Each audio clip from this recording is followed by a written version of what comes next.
What Really Happened with your host, Mike Rivero. You're listening to the Republic Broadcasting Network, where you'll find out what the Fukushima's going on. And aloha, America. Welcome to our show today. It is Thursday, July 21st, 2016. Sure, happy it's Thursday. Sure, happy it's Thursday. Sure, happy it's Thursday.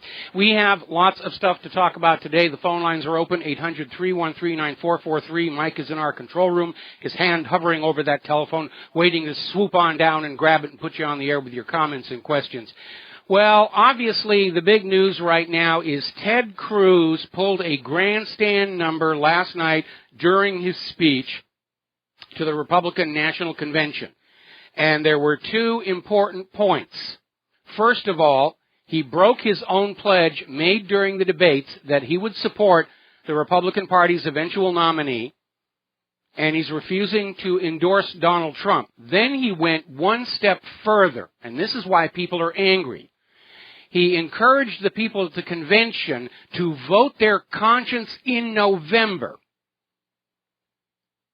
And if he's not endorsing Donald Trump, that's tantamount to Ted Cruz telling Republicans, you should vote for Hillary. And people are wondering, what the heck is going on with this guy? Now, one theory, and this is over at Vox.com, is Ted Cruz is betting or will try and sabotage Donald Trump to lose disastrously in November so that he, Ted Cruz, can pick up the pieces for a run in 2020. And so basically, Ted Cruz is apparently willing to hand the White House to Hillary Clinton to serve his own political ambitions for 2020.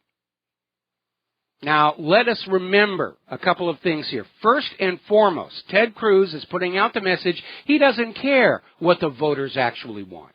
He's putting out the message he's willing to destroy his own political party and ignore the will of his own political party to serve his own ambitions. That's not the sort of people you have in a representative government. And finally, and we're going to keep on hitting this over and over and over again, Ted Cruz cannot serve as President of the United States. Article 2, Section 1, Clause 5 of the Constitution requires the President to be a natural-born American citizen, meaning born inside the United States, a citizen by birth in the United States. Ted Cruz was born in Canada of parents who were Canadian citizens at the time. And because Ted Cruz was born out of wedlock, under Section 309C of the Immigration Naturalization Act, Ted Cruz did not acquire birthright citizenship from his mother because she was born in Delaware. Ted was born a Canadian citizen. He's got a Canadian birth certificate. He openly admits he renounced his Canadian citizenship. And when Ted Cruz was born, Canada did not recognize dual citizenship. So his parents were Canadian citizens and only Canadian citizens, and Ted Cruz was born a Canadian citizen and only a Canadian citizen. He is not eligible to be president, and under the 12th Amendment, he may not serve as vice president. And the last thing this country needs is another politician who thinks the Constitution is a blankety-blank piece of paper. And a lot of people are describing Ted Cruz as obviously a sore loser. He's been all over the media today trying to justify his speech at the Republican National Convention. He's out there saying, well, you know, Ted Cruz attacked my wife and my father, and I have a right to go. That's political speech making. And besides which, it wasn't Donald Trump who humiliated Heidi Cruz. It was Ted Cruz when that story broke about all his mistresses. And with Ted born near the USA Cruz, he's proven that he is another of the same category as Hillary Clinton, just out for himself. And to heck with the rules, and to heck with what's good for the people, and to heck with what's good for the nation. I want what I want, and that's a force of nature in his mind. Now, Donald Trump took the high road. Apparently, Trump knew Ted Cruz was going to do this, let him speak anyway. And then after it was all over, just treated it like, big deal. And Ted Cruz got a solid 3 minutes of booing from the crowd. They started shouting Goldman Sachs at his wife. She was escorted out under guard out of concern that there might be harm. And Donald Trump took the high ground. Everybody's applauding him for that. Now, another article over here in Yahoo.com. Ted Cruz would run in 2020 even if Donald Trump is president. He's going to run against Donald Trump. And if Hillary's the president, Cruz will run against her. And does anybody here think for a single second that Hillary Clinton's lawyers will not take the matter of Ted Cruz's eligibility right to the Supreme Court? So what's going on here? What's with all this huge opposition to Donald Trump? The Bushes are opposed to him. The Clintons are opposed to him. Cruz is opposed to him. What is that common factor through all of this? And Catherine Austin Fitts actually came out with an article saying the same thing I was saying the last couple of days. What ties it all together is drug money. What the 2016 election is all about is who's in control of America's drug crime. Because if Donald Trump wins the White House, he's going to pull the plug on this stuff. When he finds out what the U.S. government has been doing, when Donald Trump finds out that the biggest drug smuggler in the country is the U.S. government, he's going to pull the plug. Now, we're going to do a shout-out here to our on-air affiliates who are just rejoining the network. We're talking about Ted Cruz's grandstanding speech at the Republican National Convention last night and his implication that Republican voters ought to vote their conscience in November, which doesn't mean voting for Donald Trump. Well, the Republican voters already voted their conscience, and that's why you, Ted Cruz, are not the nominee. Over and above the fact you are constitutionally ineligible to hold that office. All right, let's take some phone calls. Jeff in Idaho, aloha, welcome to the show. What's on your mind? Hi, Mike. Yeah, you got everything perfectly right. This is Opium Wars 3, and the Ted Cruz connection is to the assassination of JFK with the Bush family, Yes. and the Mian Lee author basically had an affair with Lee Harvey Oswald, basically identified him the day of the Evanston, Indiana meltdown under the bridge, and he's running cover for these guys, and this is what the whole campaign for Donald Trump has to be about. Yeah, this is the corruption of the Republican Democratic Party and all the bills that are covered with drug money and HSBC and Call Me and it's throw the drug runners under the bus, and they're going to do everything to basically stop Donald Trump. And they know that he's gunning for them, and you've got it 100% right. Yeah, that's what the whole next 3 or 4 months needs to be about. This one issue we're talking about right now, and expose the drug runners, because the Waco occurred because they had video of drug running planes flying underneath that cliff down for the Bushes. Okay. Well, the whole thing, the Bush connection to the Mena, Arkansas drug running was through the CIA, because the CIA was running this off-the-books operation to supply weapons to the Nicaraguan Contras. And all of this was a violation of the Boland Act, by the way. And it was being funded with tons of cocaine being brought back on those same smuggling aircraft. That's where Barry Seal and all of that came in. And that's absolutely right. And we have, like I said before, during Prohibition, the dealers in alcohol bought themselves into the highest levels of the U.S. government. That's where the Kennedy dynasty began. Now we're seeing a repeat here during the war on drugs, where those who traffic in those drugs have the money to buy their ways to the highest level of government. This is the narcocracy protecting itself, because Donald Trump is not one of them. And if he doesn't know the scale of what's been going on with government-sanctioned drug running and drug sales to our kids, he's going to find out once he's in that Oval Office. And I don't expect that he, being the father that he obviously is going to be very comfortable with that at all. And that's why the entire establishment, the narcocracy, is lined up against him.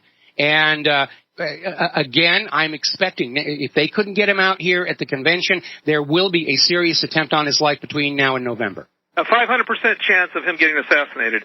If you get a chance, Michael, download the book in January of Barry Seal's boss.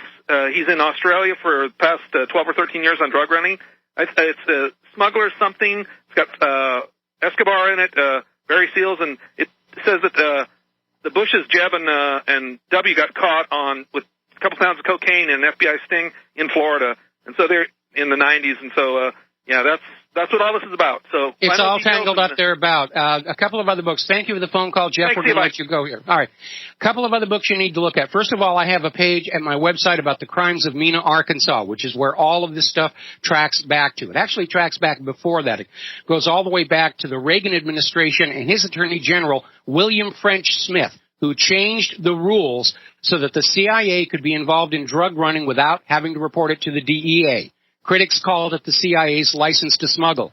And William French Smith's assistant, when all this was going down, was the young Ken Starr. And that's why when the Whitewater investigation began to get dangerously close to that Iran-Contra gun and drug running operation, Robert Fisk was kicked off the investigation and they put Ken Starr in, who promptly distracted all of America away from government drug money corruption with that stained blue dress and that whole theater about Monica Lewinsky and so forth. Now, there are some other good books out there.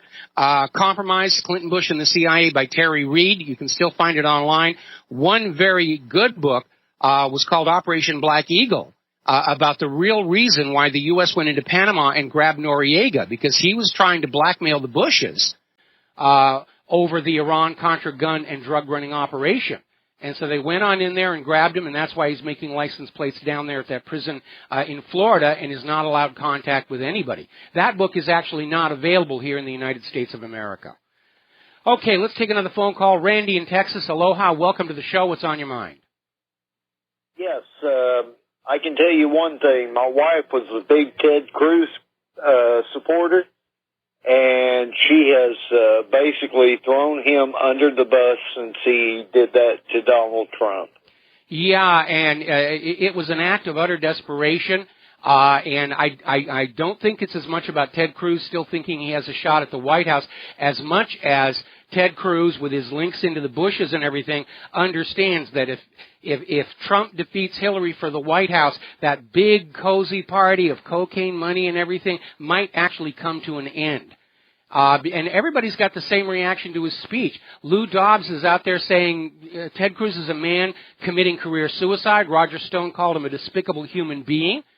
And it absolutely was a very despicable thing for him to do, to get up there and imply that GOP voters ought to vote their conscience and vote for Hillary. Well, the GOP voters did vote their conscience. They voted for Donald Trump.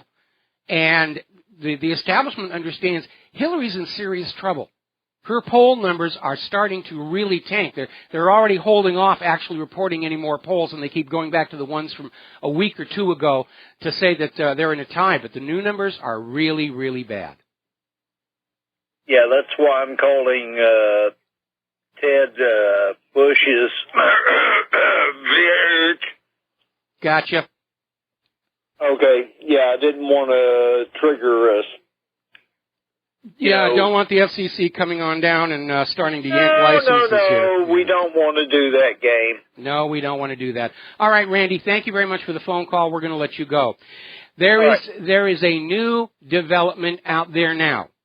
A couple of weeks ago, WikiLeaks announced they were going to do a data dump from Hillary's email server that could likely result in an indictment, and today they delivered. They put out 23,000 Hillary emails marked classified. 23,000. Now, that is way beyond what FBI Director James Comey admitted to when he issued his statement saying we're not going to recommend charges for Hillary Clinton. It's way beyond what he's told Congress the FBI had found. Either the FBI is totally incompetent or Comey is complicit, and it's probably a combination of both. But WikiLeaks is out there, 23,000 Hillary emails marked classified. That's what's going on out there. So this email scandal's getting worse and worse and worse. Anonymous has put out a new post summarizing 30 years of the Clinton crimes. It's another version of the Epic of Clinton mess out there. And don't forget, the email server scandal is not the only one. The possibility of espionage using that server and using the foundation to collect and launder the payments, that's still lurking behind there. And don't forget, when Hillary Clinton was Secretary of State, $6 billion, with a B, vanished without a trace from the State Department. And here's where it gets interesting. The position of Inspector General for the State Department was vacant during the entire 5-year tenure that Hillary Clinton was Secretary of State. There was no Inspector General. They had a job ad out there, but somehow everybody who applied didn't meet their qualifications, which might be very stringent. Remember when Bill Clinton first became president and he raised a lot of eyebrows? He fired every single U.S. attorney in the country and replaced them all with Clinton loyalists who would, as FBI Director James Comey and U.S. Attorney General Loretta Lynch just proved, refuse to prosecute the Clintons and their cronies. All right, let's take another phone call here. George here in Honolulu. Aloha, brah. What's up? Hey, Brother Mike. How are you? I hope you're doing well. I'm energized. I'm angry. Let's move forward. Good. What's going on? So am I. And I can. Your pain is palpable, Mike. I can feel it. Listen, with regard to Ted Cruz, a gentleman before me just said he was thrown under the bus. But I tell you, from my perspective, he just took command of the bus. Any man that would go in there and do what he did, to defend his father, his mother, his wife, and his own integrity, I commend. This guy deserves more than he's getting, and I hope, in fact, someday that he may lead this party, which is flailing and just kind of in never land. Okay, well, we've kind of gone a little bit into fantasy land here. Ted Cruz doesn't have a lot of integrity. Remember, he was caught cheating on his wife. And again, the fact that he is willing to ignore the Constitution and the Bill of Rights, in my mind, makes him unfit to hold any public office whatsoever. But thank you for your opinion, George. We're going to let you go here. And now, surprise, surprise, coming from the liberal camp, as Hillary polls slump, even Michael Moore says Trump is going to win. And Moore is hardcore liberal. He's a Hillary supporter, and he's out there saying, from where he sits, it looks like Trump is going to win. Certainly that would be the case in a nation with honest elections. But if Trump wins by a landslide, then all the vote rigging in the world is not going to be able to steal it away from him without everybody in the country knowing that's exactly what happened. Now, Scott Adams came out with a rather interesting observation.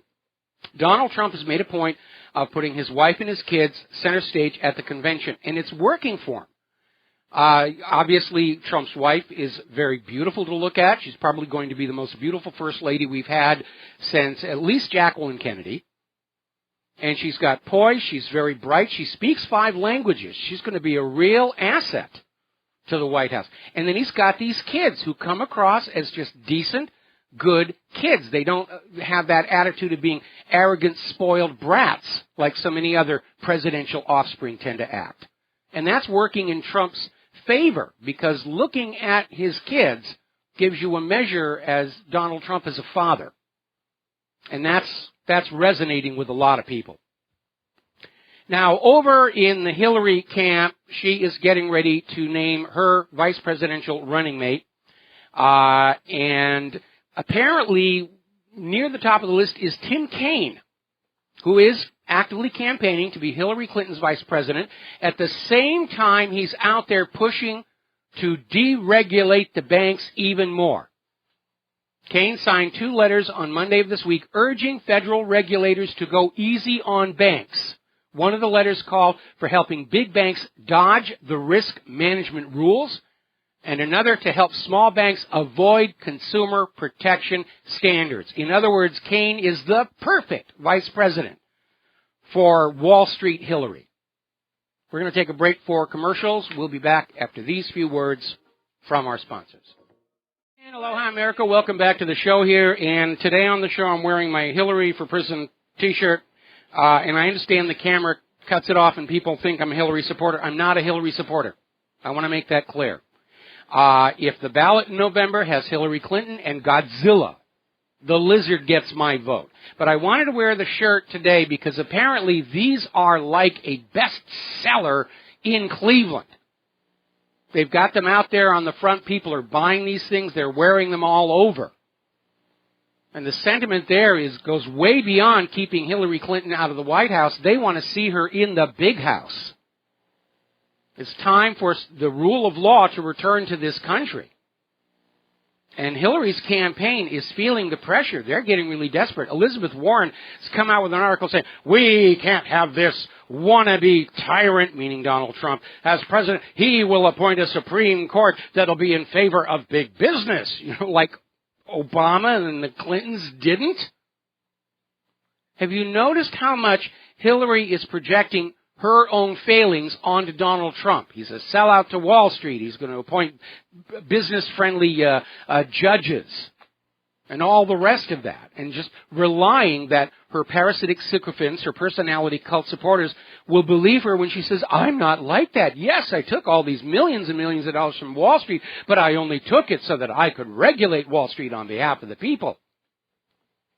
And Hillary's remaining supporters are dangerously naive. They may even be on drugs themselves, given the tanglement between drug money and HSBC and the Clinton Foundation. And there's another article out here over at freebeacon.com pointing out on how these top Clinton lobbyist bundlers are all tied to foreign banks and foreign governments. She's selling out the nation to foreign interests. And she may have been doing with that email server and that so-called charitable foundation. Now, Donald Trump is out there calling for a return to Glass-Steagall at the same time that Hillary's potential VP is saying, no, the banks are overregulated. Really, just leave the banks alone to do whatever they want. It'll all work out somehow. Certainly it works out for the advantage of the bankers and their pet Congress critters. Donald Trump is also saying that the time may have come for the United States to abandon automatic protection for NATO countries. And he's basically saying that the U.S. would only come to the aid of NATO allies if they have fulfilled their obligations to us. Now that sounds very reasonable, even ignoring NATO's overt pattern of aggression and provocation against Russia. Because the United States government has a bad habit of giving away things and giving away things and giving away things and not really asking for very much back. Certainly in the case of Israel. Look at how much is given to Israel. And yet the U.S. government can't persuade Israel to back off on the humanitarian crimes against the Palestinians. In fact, pretty much everybody in the U.S. government doesn't even think the Palestinians are humans. Except for that one who was beheaded up there in Syria, which was a huge embarrassment for the U.S., since the U.S. was supporting the terrorists who did that.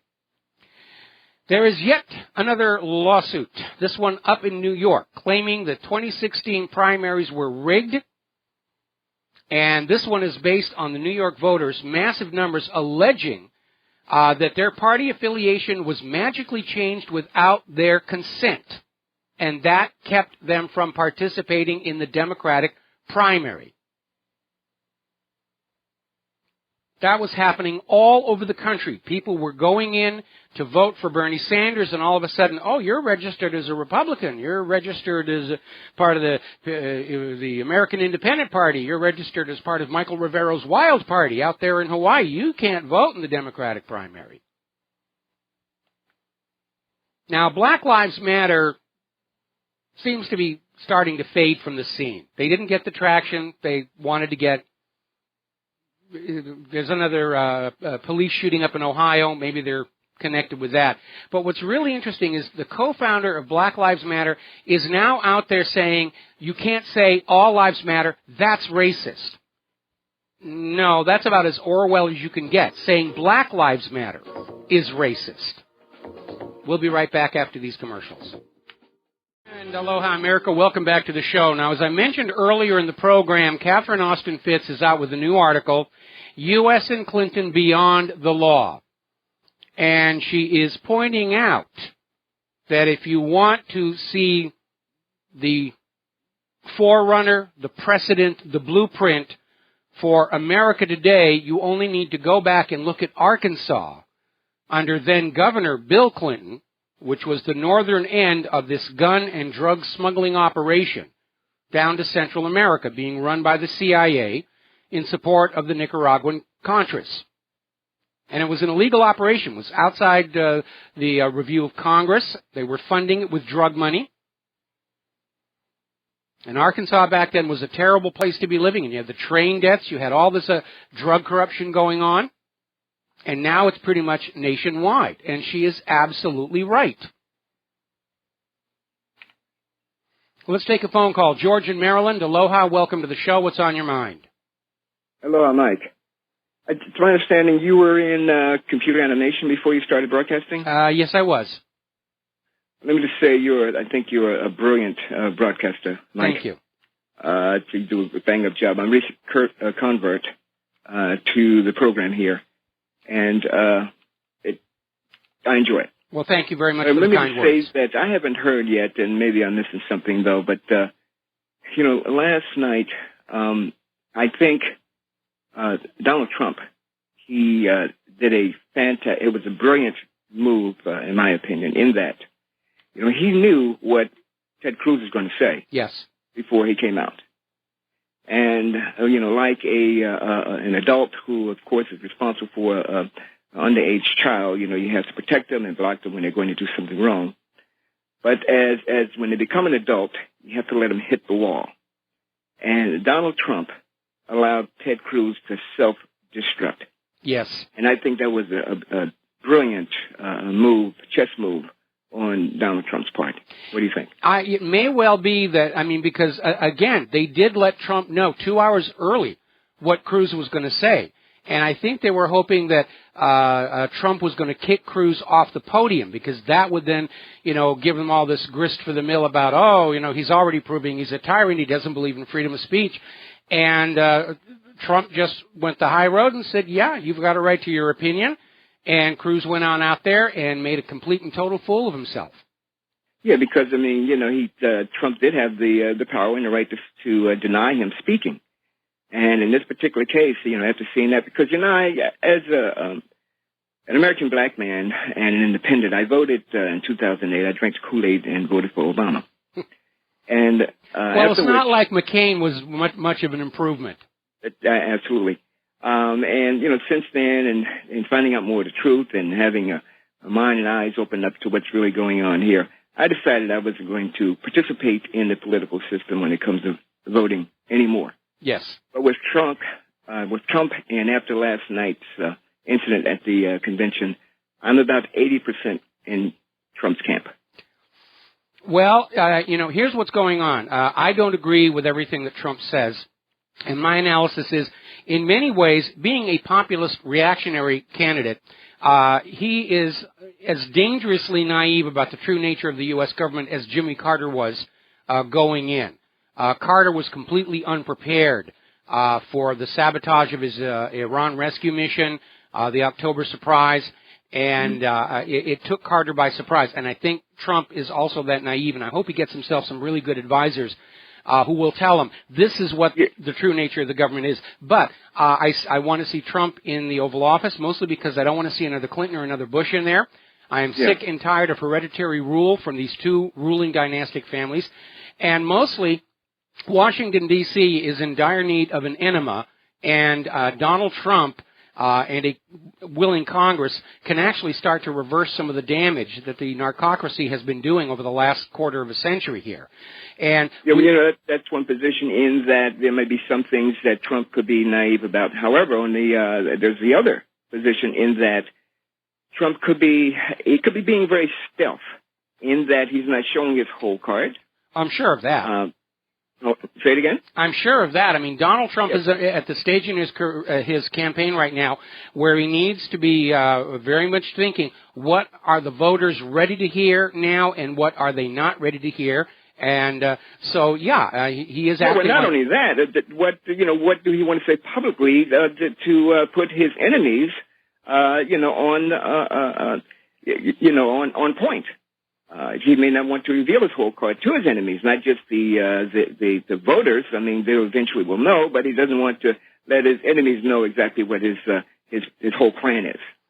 Well, that is certainly true here. Now, let me finish your point here. Okay, it is very important that you get registered and you vote in November, because we know that Hillary and her people are going to be continuing this already well-documented process of election fraud come November. And it's not enough for Donald Trump to be ahead by just 10 percentage points. They'll take it away from him with all the electronic voting machines. We have to generate a landslide, overwhelming win. Well, fortunately, yeah, I'm already registered. I've just been setting it out, yes. Okay, good. Okay, Thanks, Mike. Thank you very much for the phone call. We're going to switch to Wes in Idaho. Aloha, Wes. Welcome to the show. What's on your mind? Hello, Michael. I understand that Hillary is going to get the parents of Trayvon Martin and Michael Brown to testify at the Democratic convention. I hope she does. I mean, the people out there ought to be able to see through it, I hope. Here, a story from American Free Press. In the last 35 years, it's estimated 324,000 blacks have been killed by other blacks. Of course, it's a white Anglo-Saxon Protestant's fault. They invented the Colt and the Smith & Wesson and the Ruger. Now, they're the ones to blame. I see a story here on Republic Broadcasting that Black Lives Matter has issued a big threat if Donald Trump is elected. They're going to do something big, I guess. Yeah, they're going to have a coup d'etat. They're going to bring down the U.S. government. I mean, why the U.S. government has not declared them a terrorist group on that basis alone, I don't know. But Hillary, you can tell she's panicking because she's falling back to what she thinks are her core supporters, women and the blacks, and that's why they're trying to fan up the race hatred, because Hillary needs that. She needs to convince the black people that she's going to protect them from the evil white police officers and keep all that stuff going. The problem is surveys among the black people are showing that they absolutely don't trust any promises that she makes regarding the safety of the black population. And let's be honest, once the election is over, the problem is going to go away anyway because it's being manufactured to try and build support for Hillary Clinton. Same thing with their other core constituency, women. They're looking at how Hillary treated Pat Smith, not to mention Jennifer Flowers and Paula Jones and all the rest of that, and they do not see Hillary as a champion for women's rights. And so the Hillary campaign is in serious trouble, and they know it right now. Thomas Jefferson and our founding fathers had a solution way back when to this racial problem. They wanted to get the blacks to go back to Africa. That is really the only solution. Call it apartheid, call it... No, we're not going to go down there, Wes. I mean, the reality is, if you look through history, ordinary people of all religions and genders and colors are perfectly capable of getting along together just fine. It is the politicians who stir up discord for their own political gain, their own financial gain. Go back and look at the 1990s militant feminist movement, which hijacked the original equity feminism and turned it into gender feminism. The all men are rapists and all the rest of that. And the ringleaders of that whole situation made out like bandits. They had book deals. They had, speaking fees. They all became insanely rich by fanning up this illusion that men hated women and women should hate men back. And it was absolute, complete nonsense. And this is how they make their money. Left to themselves, ordinary people get along just fine.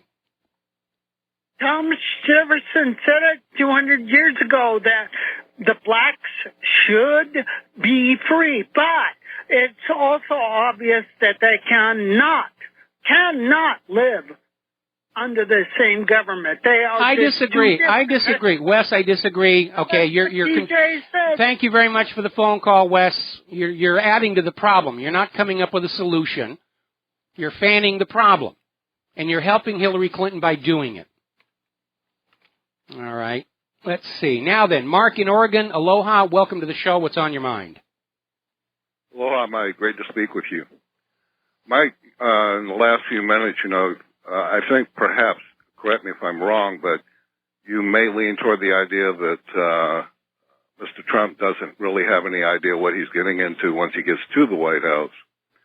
Roger Stone has come out on at least several occasions and has said, having known Donald Trump for 30 years and being a close confidant and business partner, he said that Donald Trump is very well steeped, very well researched into the workings of the New World Order agenda, all the way into the White House. Okay, well, that's good, and I hope you're right. I hope you're right. It's not the New World Order that I'm concerned about, because that's pretty much open and available to everybody. I'm talking about the real dark world.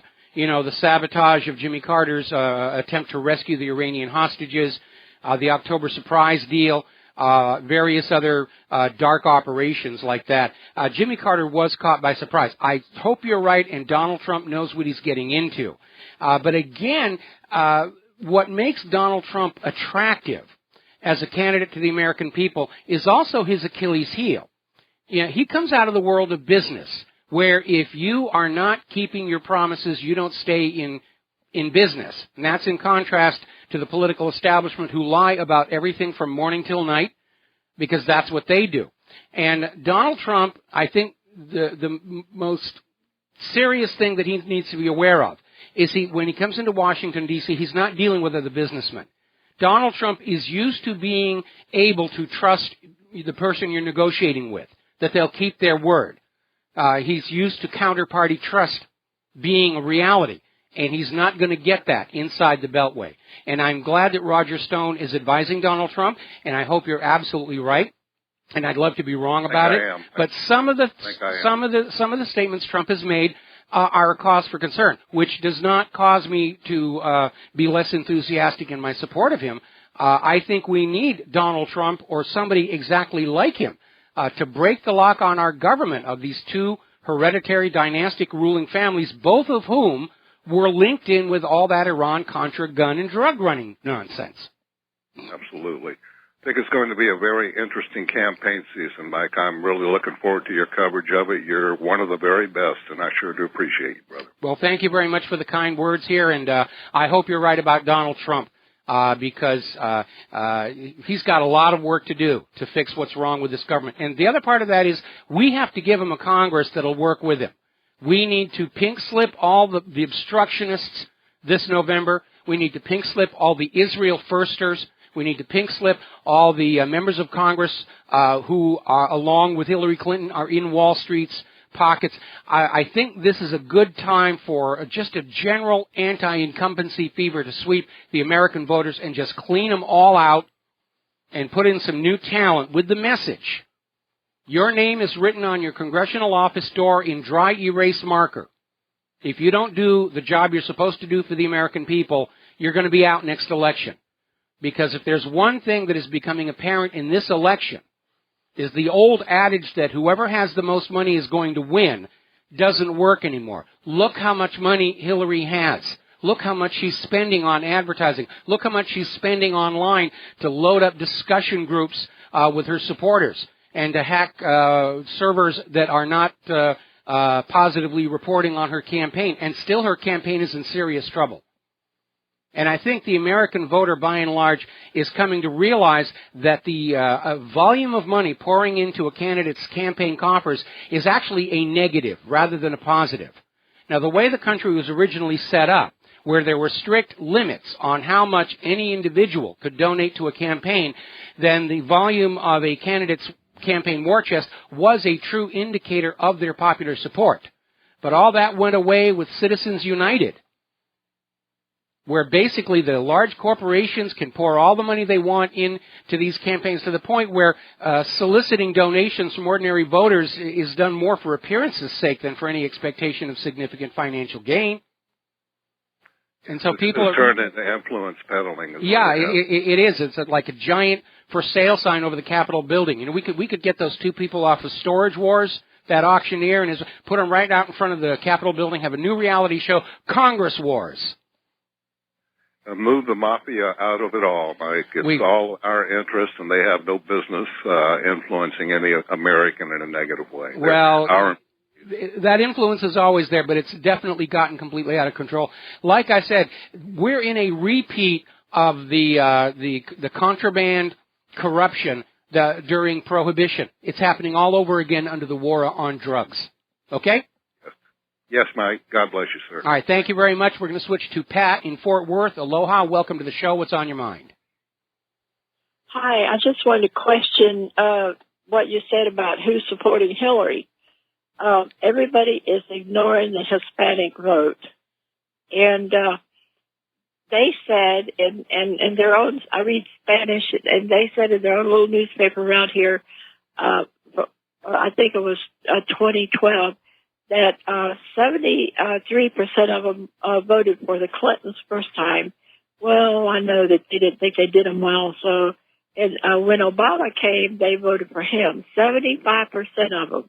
And it's the La Raza thing. They think, they are telling people that we really stole California, New Mexico, Arizona, and Texas, and that they should vote Democrat so they can take it back from us.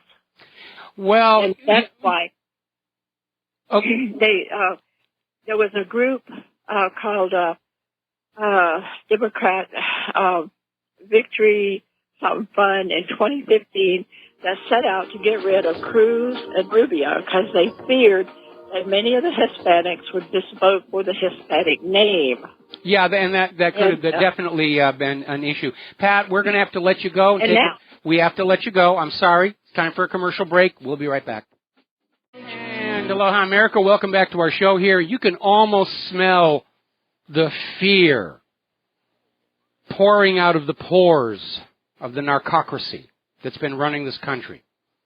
They are so scared of Donald Trump because he's a wild card. He's not one of them. He's not part of that whole smuggling, money laundering network, HSBC and Comey and all the rest of that. They're really scared.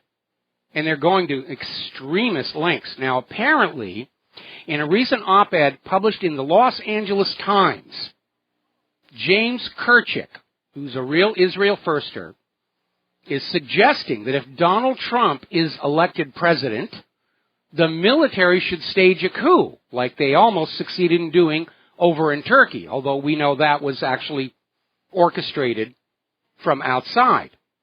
But, I mean, we're hearing this. Kirchick is an Israel firster. Let's have a coup d'etat. Black Lives Matter. If Trump's president, let's have a coup d'etat. Now we're looking at this article that came out of RINF.com. U.S. Muslim voters launch anti-Trump campaign. Now, anytime somebody says that the Hispanics are going to be voting for Hillary Clinton or the rest, you need to be careful. They're making all kinds of claims, and in an age where election fraud is epidemic, you don't really know who is voting for anybody. The mere act of distorting the polls and the election results means it's actually hard to find meaningful data. But the leaders of 14 Hispanic organizations have signed a letter in support of Donald Trump.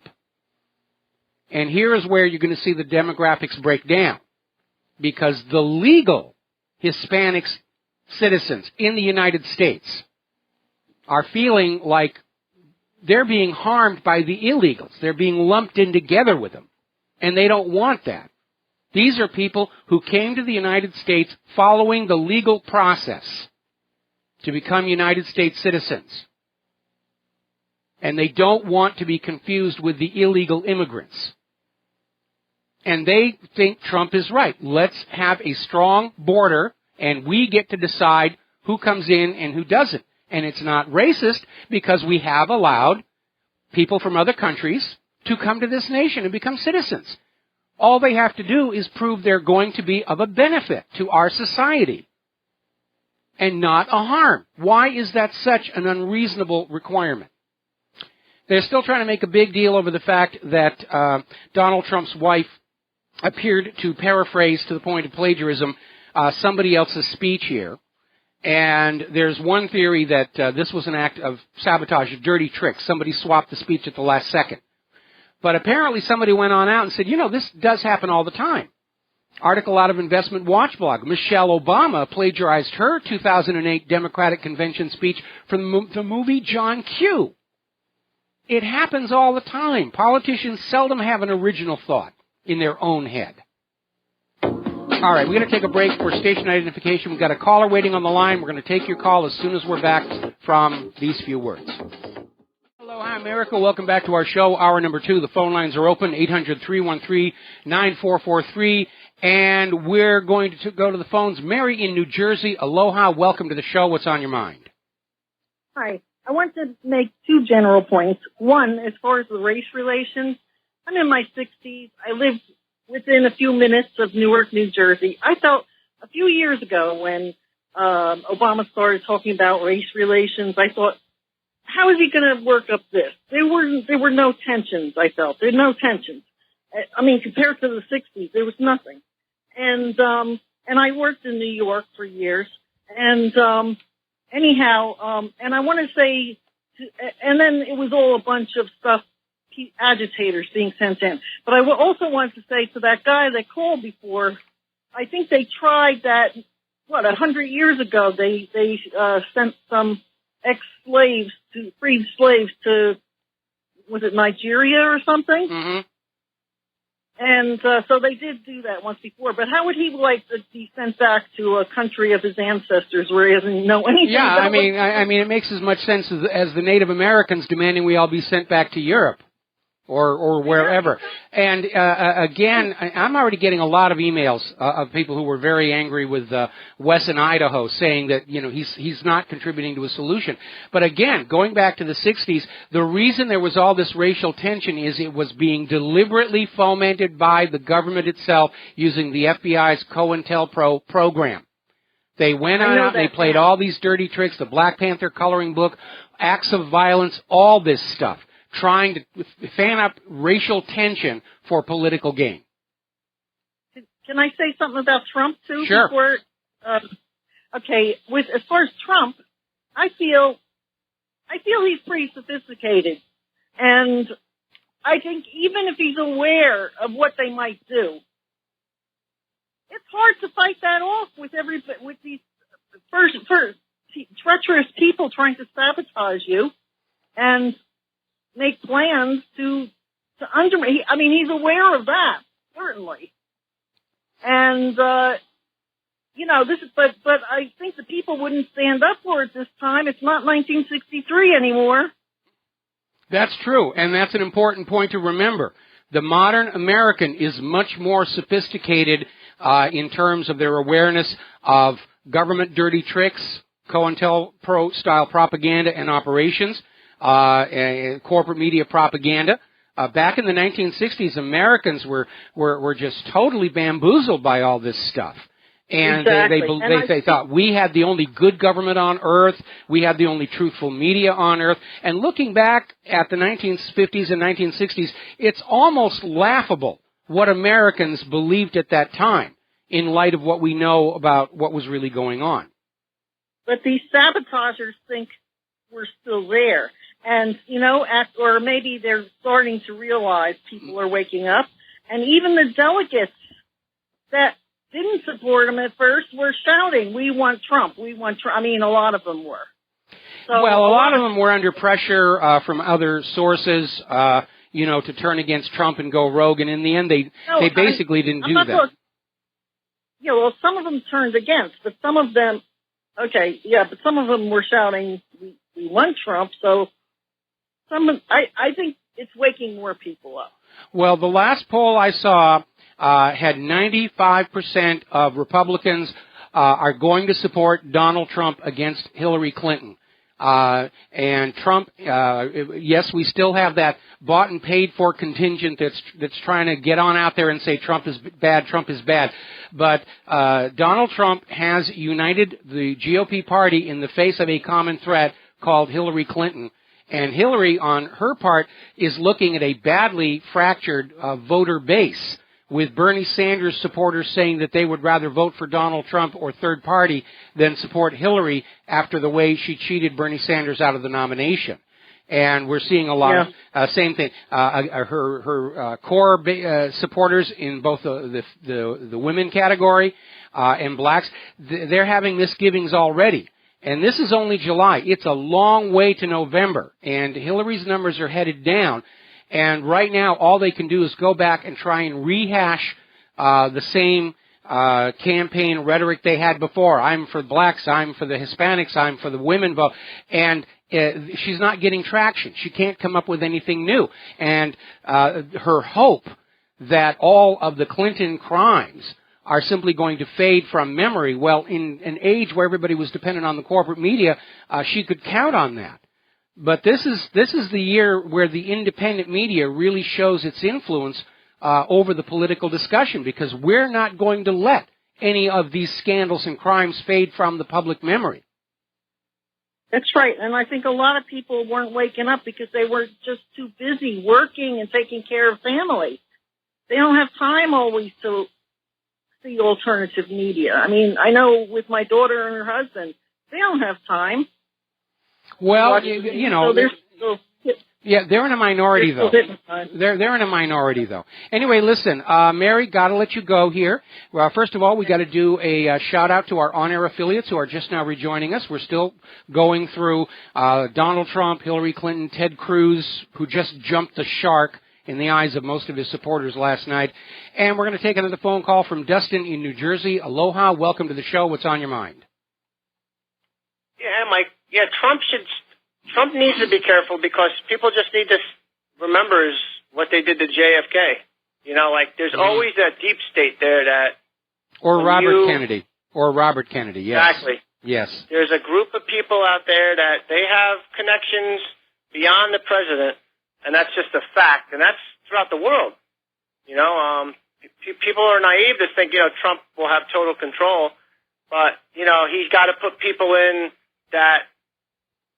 Well, Trump will have complete control of the executive branch. And by the way, Donald Trump, if you're listening, I want head of NASA. And my first order is going to be to have all the ground crews dress up as apes anytime an astronaut's coming back to the Earth. But we do have to give Donald Trump a Congress that will work with him rather than obstruct him. And so now our political awareness and discussion has to move beyond Trump versus Hillary in terms of the makeup of the Congress itself.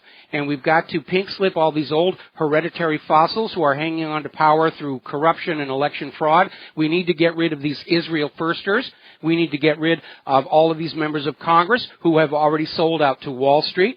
And I would really like to see a major anti-incumbent fever sweep the nation this election year. Hey, Mike, I want to switch gears. People still don't understand.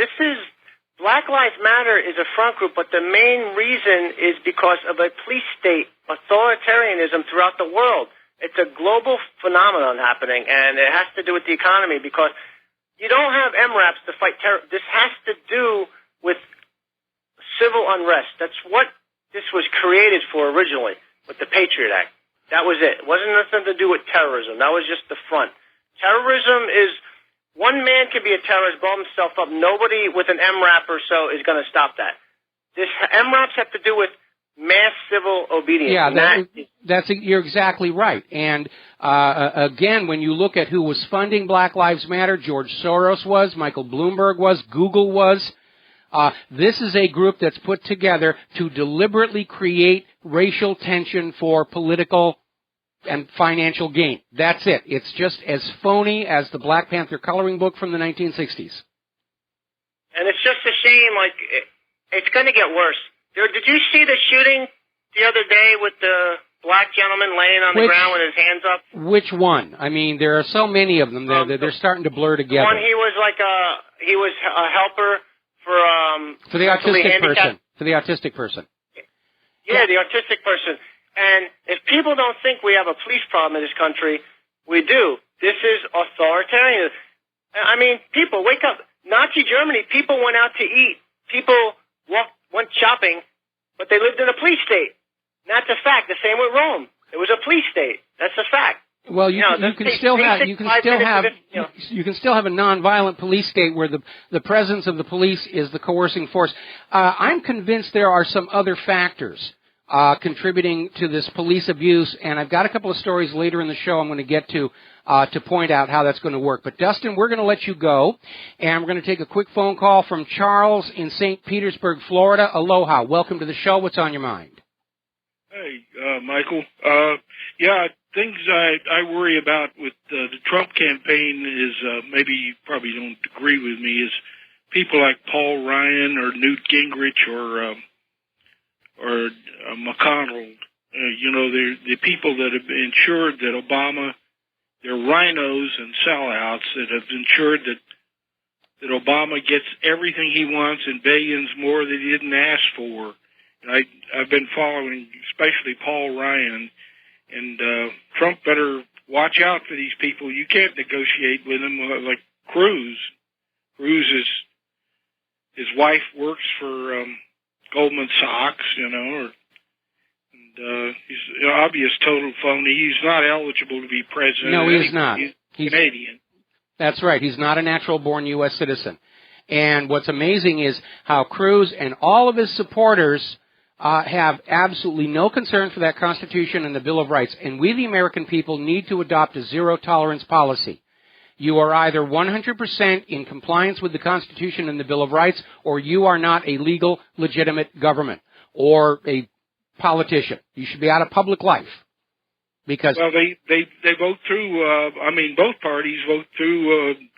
Like 90% for NDAA or the Patriot Act or all this. They keep passing it, and they're total violations of the Bill of Rights. You're absolutely right. I don't care if it's Bush or Clinton who's saying it or Newt Gingrich or whoever. Newt is a total phony. He worked with Clinton about privatizing Social Security. Watch that. That's the third rail of politics to me. Well, the reason Newt Gingrich was working with Bill Clinton on privatizing Social Security is that Bill Clinton looted the Social Security Trust Fund to come up with his magic federal budget surplus.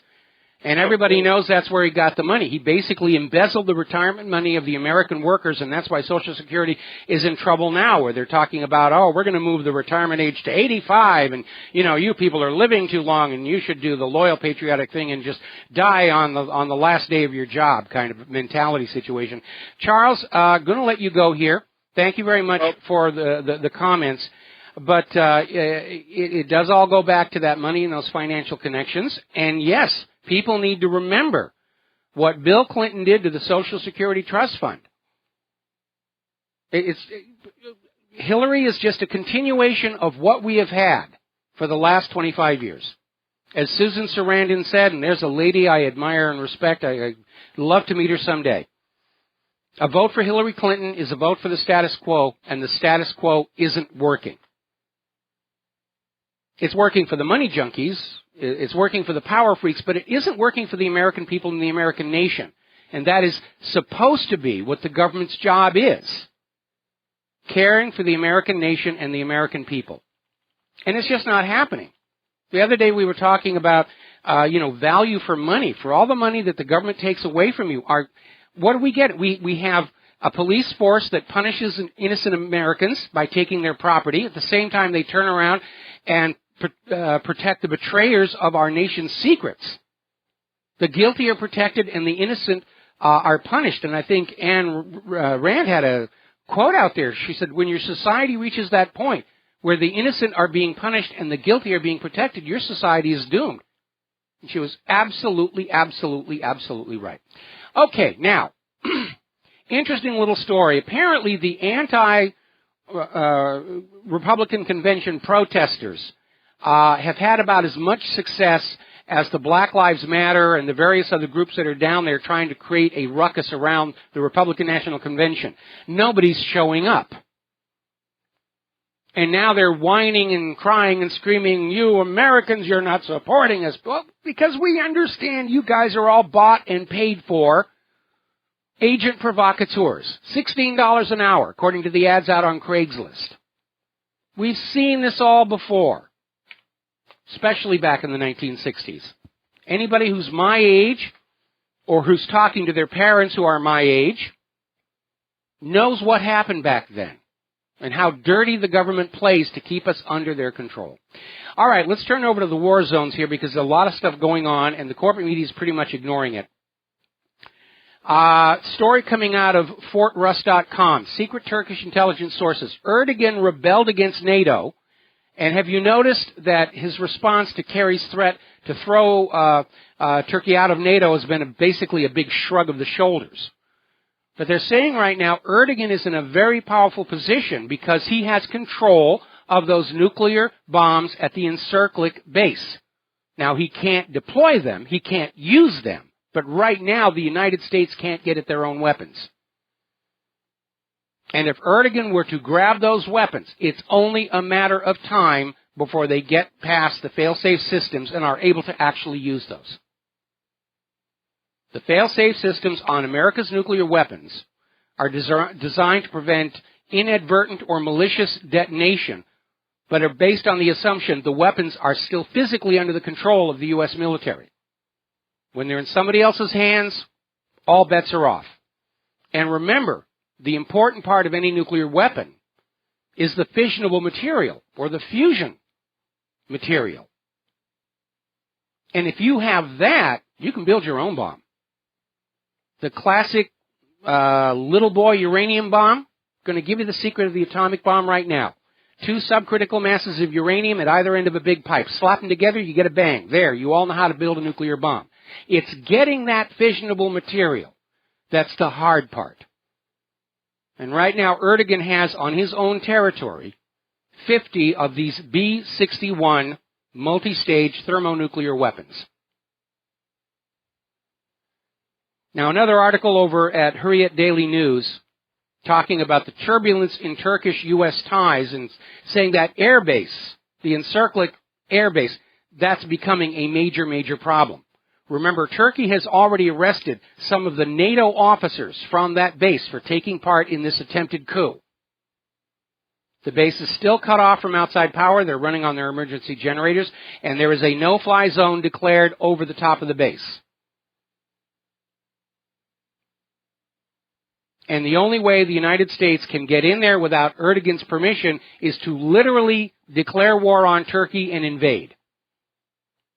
And that will definitely motivate Erdogan to start tinkering with those bombs, see if he could figure out a way to set those things off. Now, the overwhelming view in the Turkish public is that the attempted coup was the work of the Central Intelligence Agency, primarily because of the long history of CIA overthrows of governments.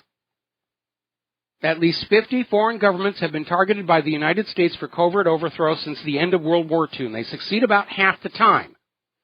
Clearly, Turkey is going on the failure list, and it's a big one. It's a major foreign policy disaster. And Erdogan has come out of this more popular with his own people, more self-assured. The world is criticizing Turkey for the crackdown on freedoms and shutdown of TV and radio stations, and Erdogan's attitude right now is the rest of the world should mind its own business. This botched coup d'etat has created a real monster right in the Middle East. It's a big foreign policy disaster.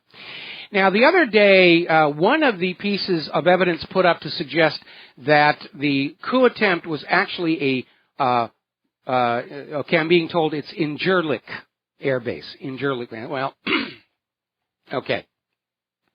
One of the pieces of evidence that was put up to suggest that Erdogan had done this coup himself as a modern Reichstag fire was the fact that Turkish F-16s were supposedly near Erdogan's presidential plane and its escort, but refused to fire.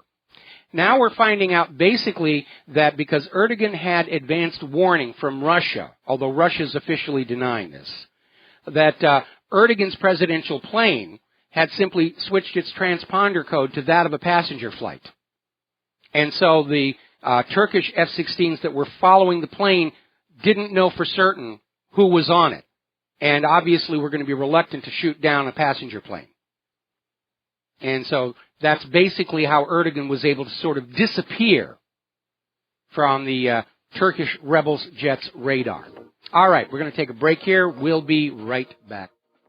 And aloha, America. Welcome back to our show here. Now, Syria and Russia are taking advantage of the fact that the NATO air base in Turkey is on lockdown. And that was the base from which most of the U.S. coalition was launching their air assets into Syria, ostensibly to bomb the terrorists, but in actuality to still continue this agenda of finding a way to eject Bashar al-Assad from power. They've been at it for 5 years now. Got to give them credit for determination. If at first you don't succeed, try again, then quit. No use looking like an idiot, which is where they are right now over there in Foggy Bottom. So Russian air power purges jihadists in northern Latakia, and apparently 586 settlements have been recaptured. This is going very, very well. Now, Damascus is taking the high ground and saying they are ready to resume talks with all the various rebel groups inside Syria. In other words, anybody who's playing from outside the border is not welcome. But Assad is willing to sit down with legitimate opposition groups and say, it has gone on long enough, let's bring it to a halt, which is absolutely the last thing the United States government wants to see happen. Now, as you know, there's been a big stink over yet another U.S.-led airstrike that killed a bunch of civilians. And here's something to think about. That goof, that last goof airstrike, killed more civilians than that road rage truck driver in Nice. Where's the headline coverage in the American newspapers? Wrongful death is wrongful death.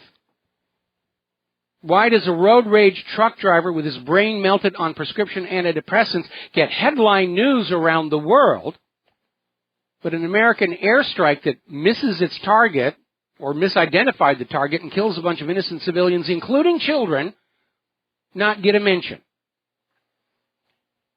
By the way, apparently Roger Ailes has finally resigned as head of Fox News, and apparently Rupert Murdoch is now going to be taking control. And it will be interesting to see what changes in editorial policy Murdoch is going to bring in.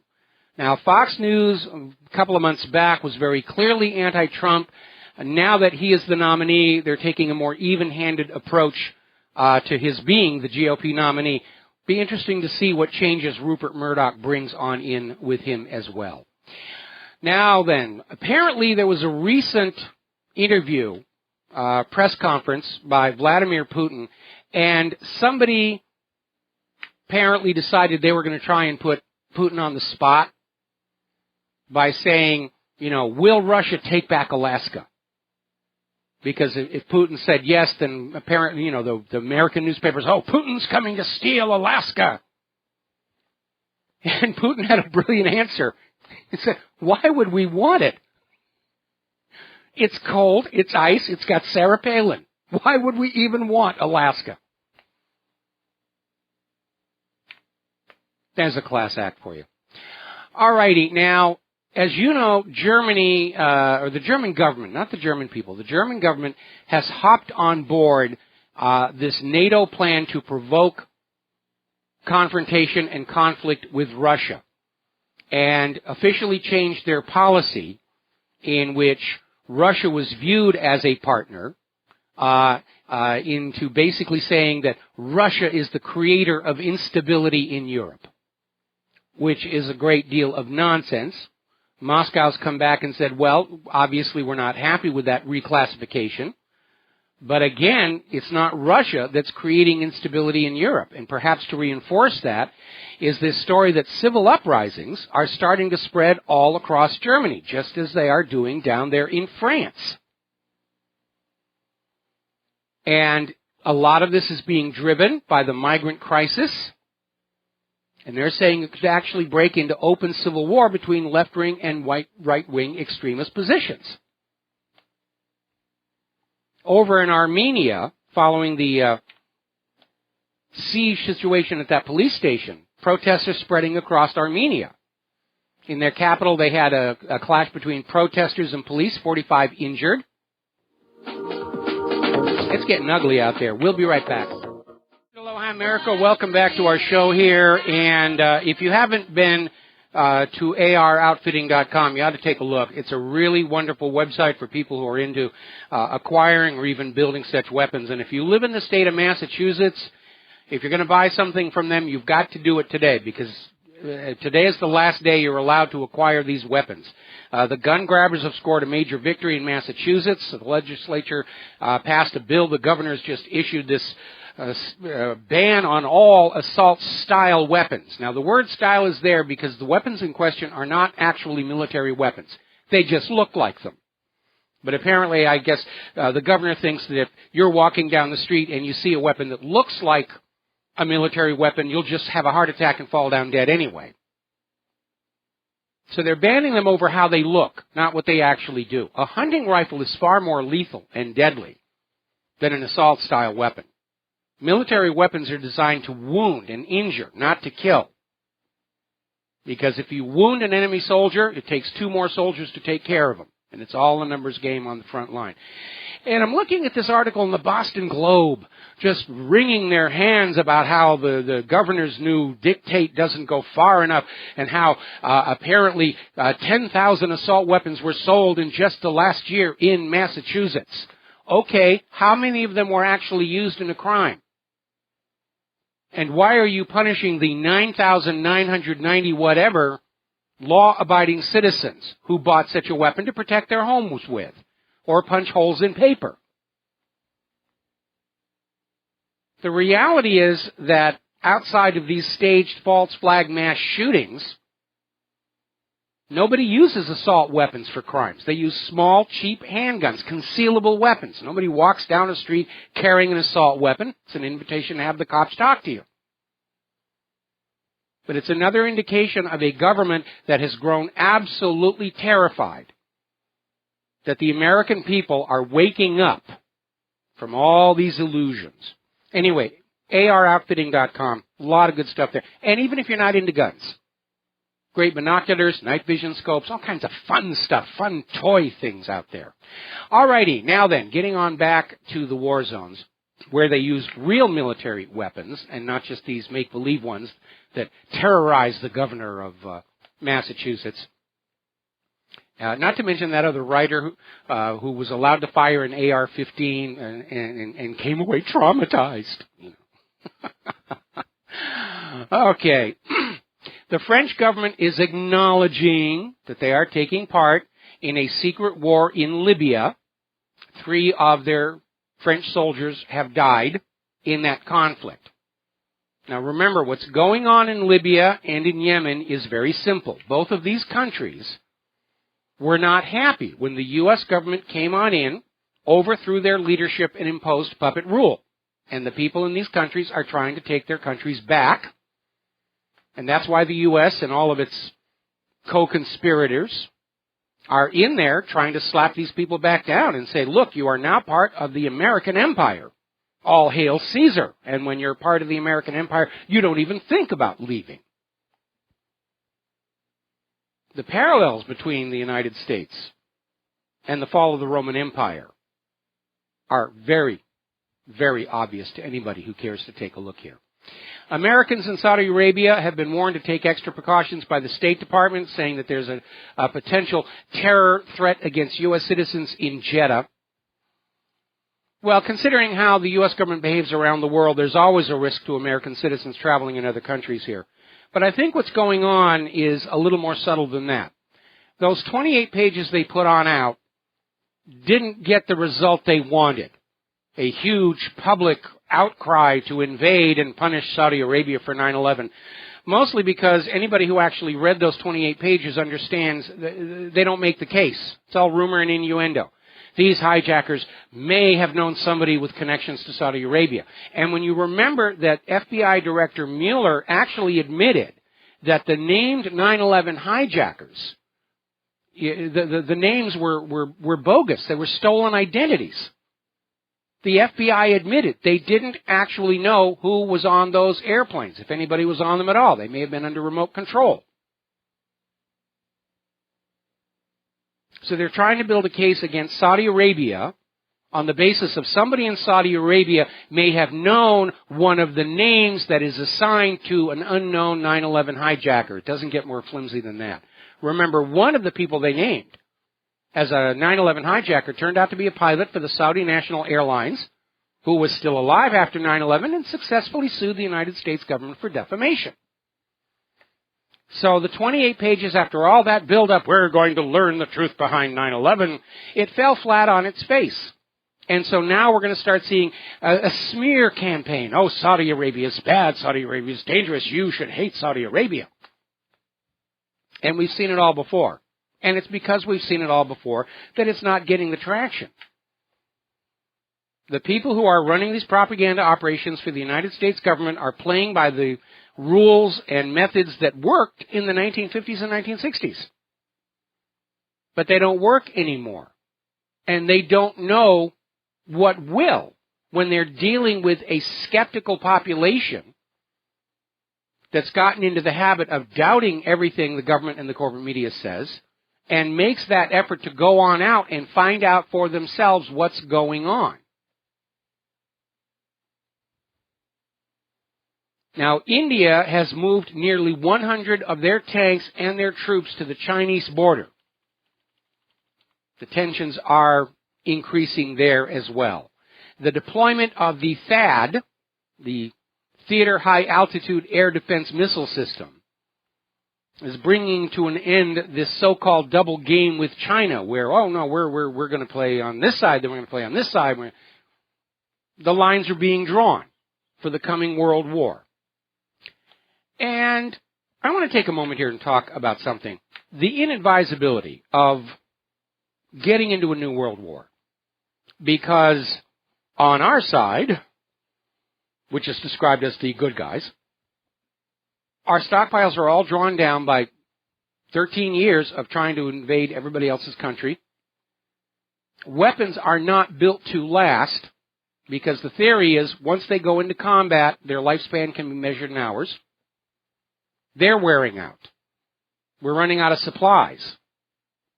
That's a very bad position to be in when you're starting a major war with a very strong nation state.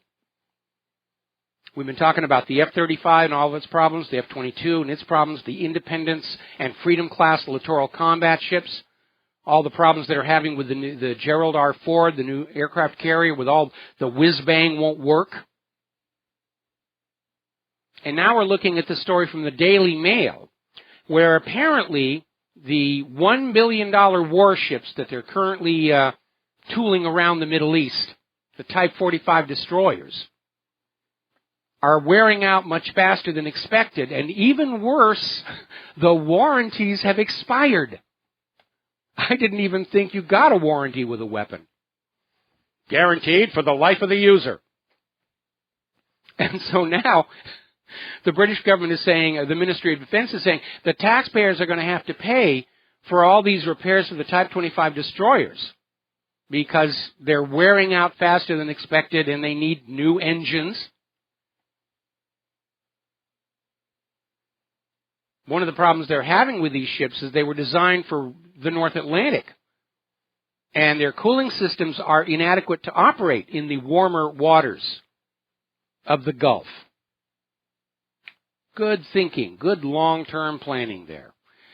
And to add insult to injury, one of Britain's newest Astute-class submarines apparently rammed a merchant vessel by accident.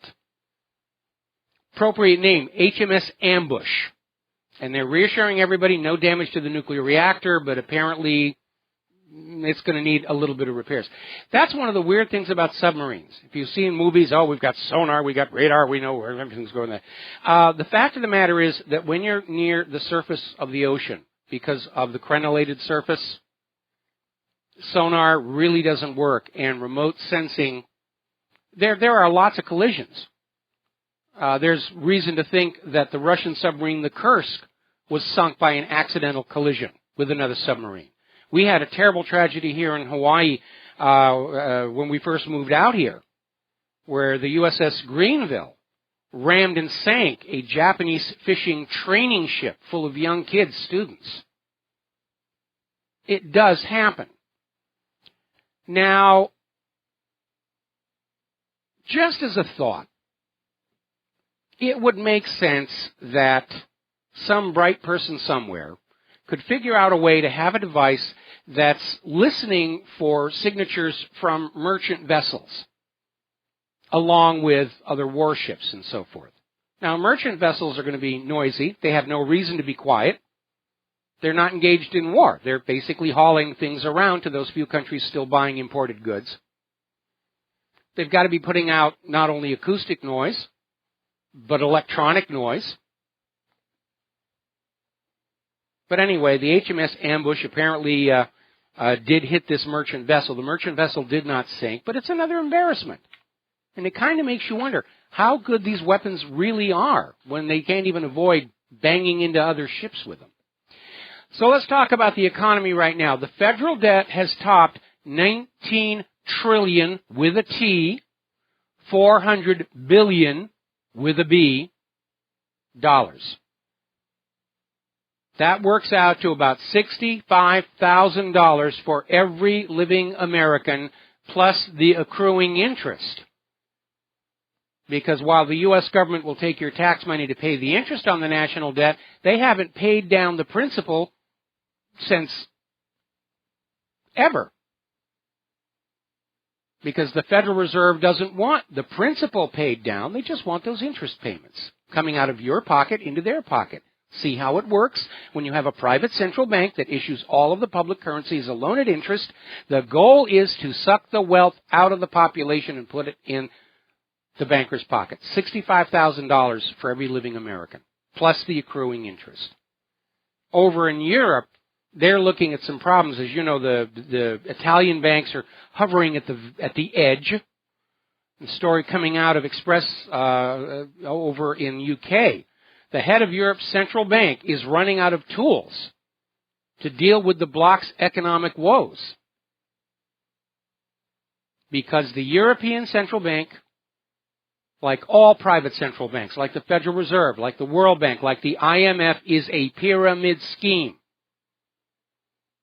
It survives only as long as you can find new borrowers to allow the creation of new money, part of which is siphoned off to pay the interest on the old money. It's a pyramid. And like all pyramids, it collapses when you can't find that new bottom layer. And nobody wants to borrow any more money. They don't know that they can pay it back. And that's why they're pushing for a war. Because when you live under private central banks, wars are inevitable for a very simple reason. It's a three-step process. As soon as you have handed money creation authority over to private bankers, and they start loaning the public currency into circulation at interest, the debt builds and builds and builds until the public stops borrowing anymore because they're struggling with that debt. And at that point, you have the Keynesian economists come on in and say, well, you can keep the system going by having the government borrow more money on behalf of the people. And, I should point out, without their permission. Until you reach a point where the people won't borrow anymore and the government can't borrow anymore, which is where the United States is right now, and it's at that point the government starts thinking about invading other countries and stealing their wealth in order to keep our private central bankers happy. That's the path from private central bank to war. And you need to remember, prior to the creation of the Federal Reserve, there was no such thing as a world war. And now we're on the verge of big mistake number 3. That's not by accident. So we're looking at more instant money printing, quantitative easing 4. And now they're saying there will be no interest rate increase until 2017. They're now stuck. These were all supposed to be emergency measures. Quantitative easing, monetizing the debt, 0 or negative interest rates. And now they can't get away from it. The whole system will implode. Meanwhile, U.S. investors are preparing to file a lawsuit against Iceland, supposedly because Iceland had some rules regarding payments on Icelandic bonds. And basically, Iceland is looking at how many of these investors were using these Panama tax havens.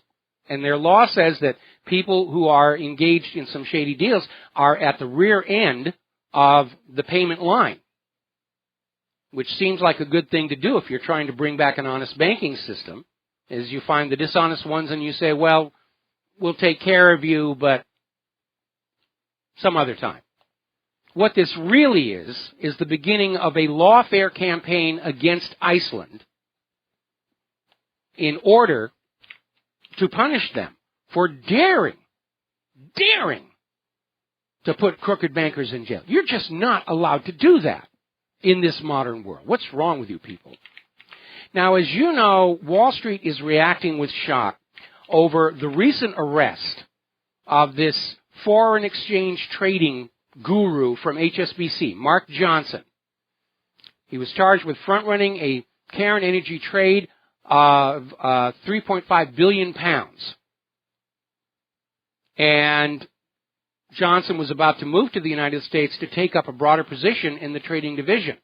And Wall Street is just shocked that he was arrested. And one of the reasons they're shocked is, of course, when HSBC was caught laundering drug money and the rest of it, one of the things they did to avoid prosecution in jail was say, well, we will investigate this ourselves. You can trust us to properly investigate all the wrongdoing. And to nobody's surprise, they had looked at what Johnson had been doing and said, no, it's all perfectly legal. Of course they're going to clear themselves. And now it's come back to haunt them. And Mark Johnson could be a bit of a problem, because he could open up a major can of worms that would lead from HSBC to the Clinton Foundation, to former HSBC board member and now director of the FBI, James Comey, and to Attorney General Loretta Lynch, who, as U.S. Attorney for New York, had given HSBC that sweetheart deal where they got a deferred prosecution in exchange for a fine. Okay, there's music. We're going to take a break for some commercials. We'll be right back. And aloha, welcome back to the show here. And one of our listeners sent in the Ayn Rand quote that I mentioned earlier in the show, and this is it in full. When you see that trading is done not by consent but by compulsion, when you see that in order to produce, you need to obtain permission from men who produce nothing, when you see money flowing to those who deal not in goods but in favors, when you see that men get richer by graft and pull than by work, and your laws don't protect you against them but protect them against you, when you see corruption being rewarded and honesty becoming self-sacrifice, you may know that your society is doomed. Certainly that's true. Just that first one, when you see that trading is done not by consent but by compulsion, you will buy vaccines. You will love your GMO, Transatlantic Trade and Investment Partnership, Trans-Pacific Partnership. We're there. We're definitely there. Okay, Jason in Boston. Aloha, Jason. Welcome to the show. What's on your mind? Hey, Mike. How's it going? So just on the comments that you just made, so have you not described, and you do it in a gingerly way because you're obviously an international radio host, are you not accurately describing the world that we currently live in today? Absolutely. But given that I'm broadcasting from Hawaii, I'm going to line it up with what's going on here in the United States of America. But you're absolutely right. It applies to the entire world where these evils are mounting up. The problem with globalism is the rot is universal. It's all happening everywhere at the same time. Correct. So to my original point and then a second point, and then I'll take your commentary off the air if I may. Sure. My first point is, in terms of the international bankers, who was the globalist Illuminati weirdo who said all wars are bankers' wars? I forget. Well, I wrote an article by that name. All wars are bankers' wars. Right. Okay. Maybe it wasn't an Illuminati weirdo. Maybe it was you that really helped me crystallize that. How many years ago was that? I think I wrote the original form of the article about a year and a half, 2 years ago, and it's been revised and updated as more and more information is discovered. But actually, I think there was one of the Rothschild wives made a comment to the effect that if the Rothschild sons didn't want wars, there wouldn't be any. And I think that may be the reference you're thinking about. And I think Correct, that quote is in the article, All Wars Are Bankers' Wars. Because they finance both sides, and anyone who's a new listening audience member, understand that literally every war that has ever happened that you or your parents or grandparents had any involvement with, unfortunately, and I don't mean to be a doom and gloom kind of caller, but we're all influenced for money. Of course. Those lives were lost for paper. Do they understand that? More and more people begin to understand that. And they understand that, when they come on out and tell us, well, Saddam has nuclear weapons, or this is a fight to bring democracy to this, and the American way of life, that it's all nonsense. It's always being driven by economic considerations. And if you haven't read... Hey, Mike. Well, we got... Can you hold... All right, I'm going to hold you. I'm going to hold you into the next hour. So stay tuned.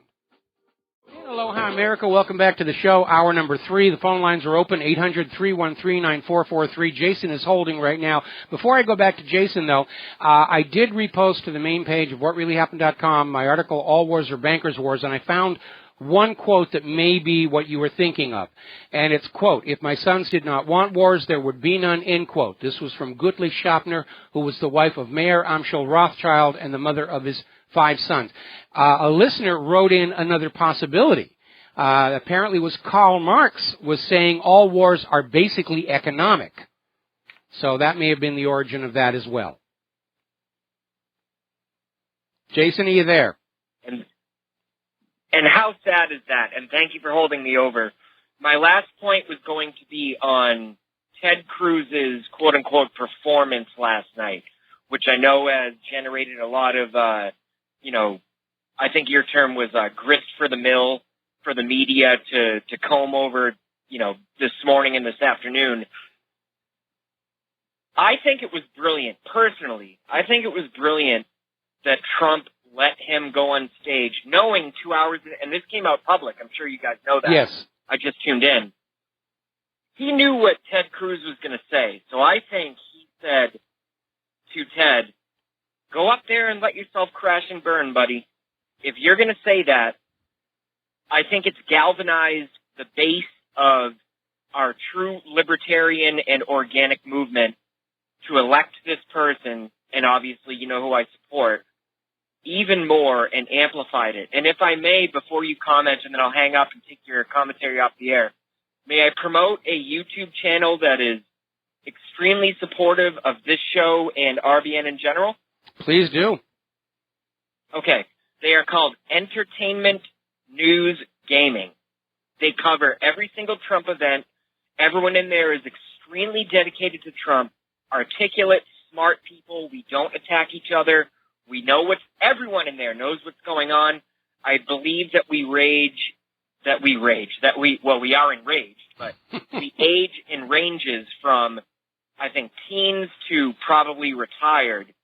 And I'm just trying to turn these people on to RBN, Dr. Bill Deagle, yourself, the Road Warrior Show, everyone.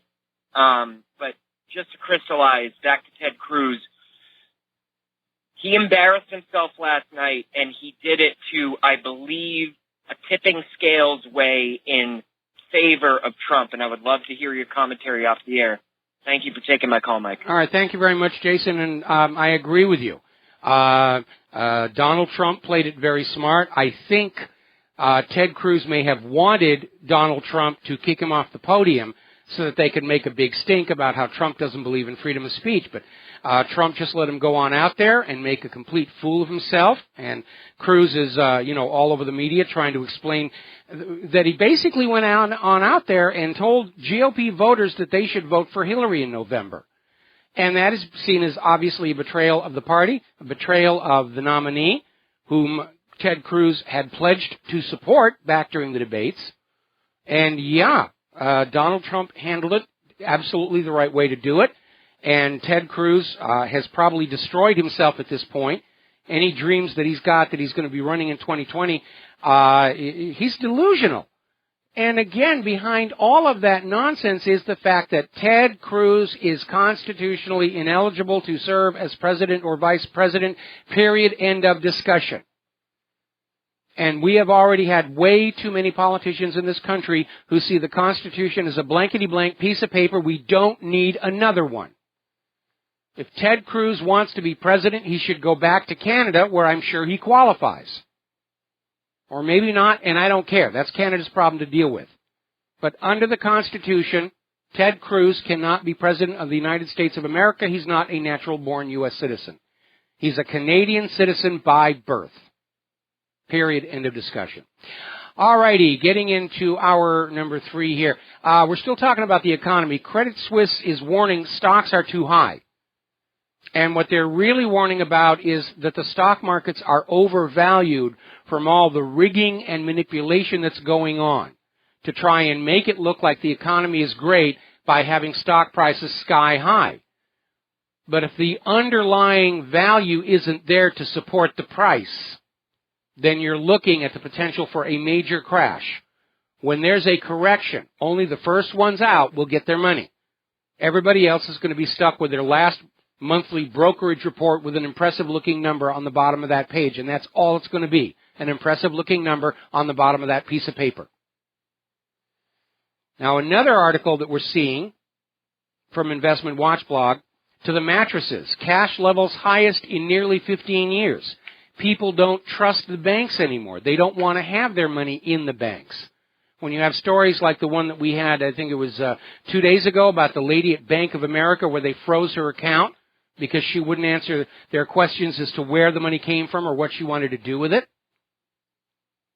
And we've all seen the haircuts or the scalpings or the castrations, whatever you want to call it, that happened over in Cyprus.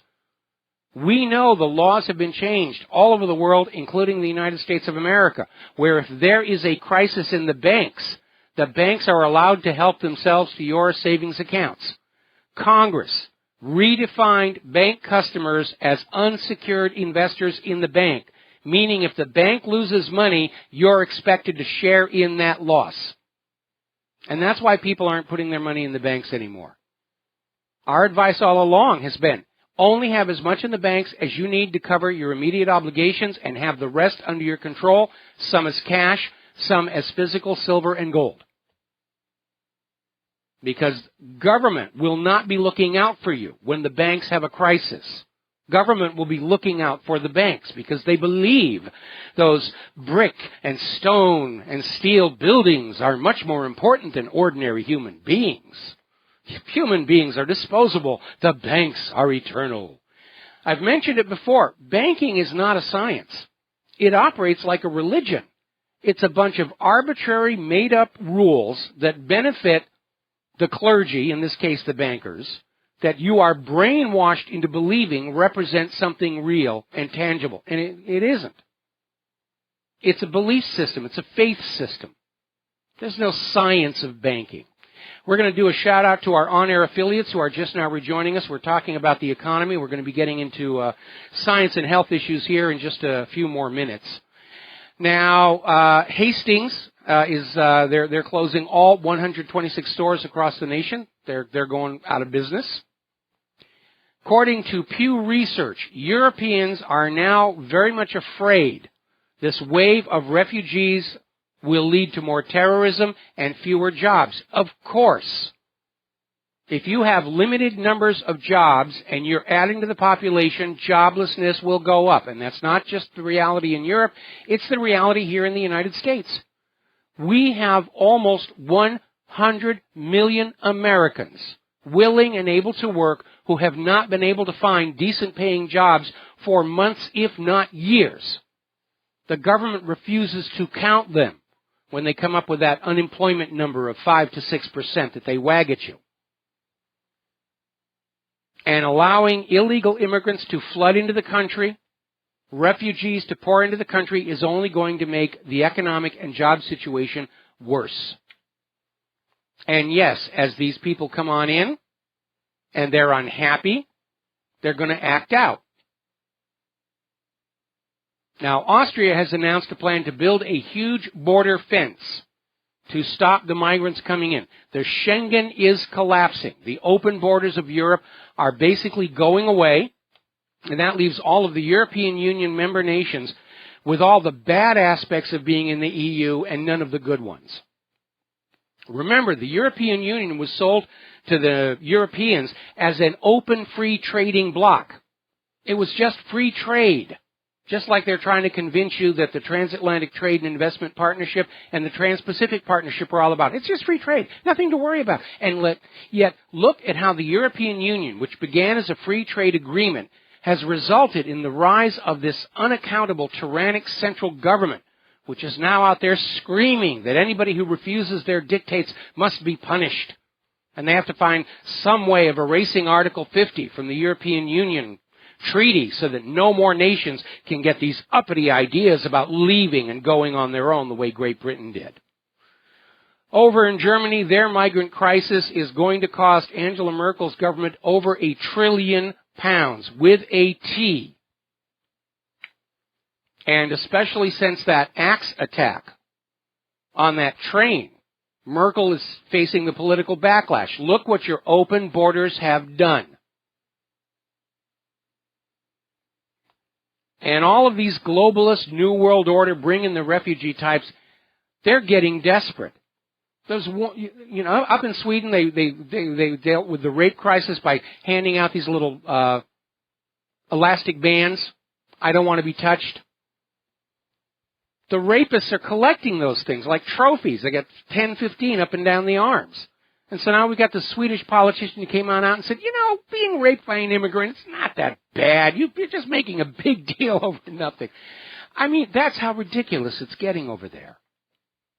Now, George Soros, who in my mind is a tremendous argument for socialism because he keeps proving how people with way too much money cause mischief all over the globe. He's out there basically saying that Europe has to accept another 300,000 refugees, which will cost them $30 billion, or the European Union will collapse. Soros, I think, has reached his dotage because it is the influx of refugees that is hastening the collapse of the European Union. And if the European Union collapses, that was the first stepping stone toward the global government in the New World Order. And the second was supposed to be the North American Union. And then they're going to form this union and that union. Then they were going to start merging the unions. And that's how, step by step, get the global government. This is a major setback, what's going on over in Europe.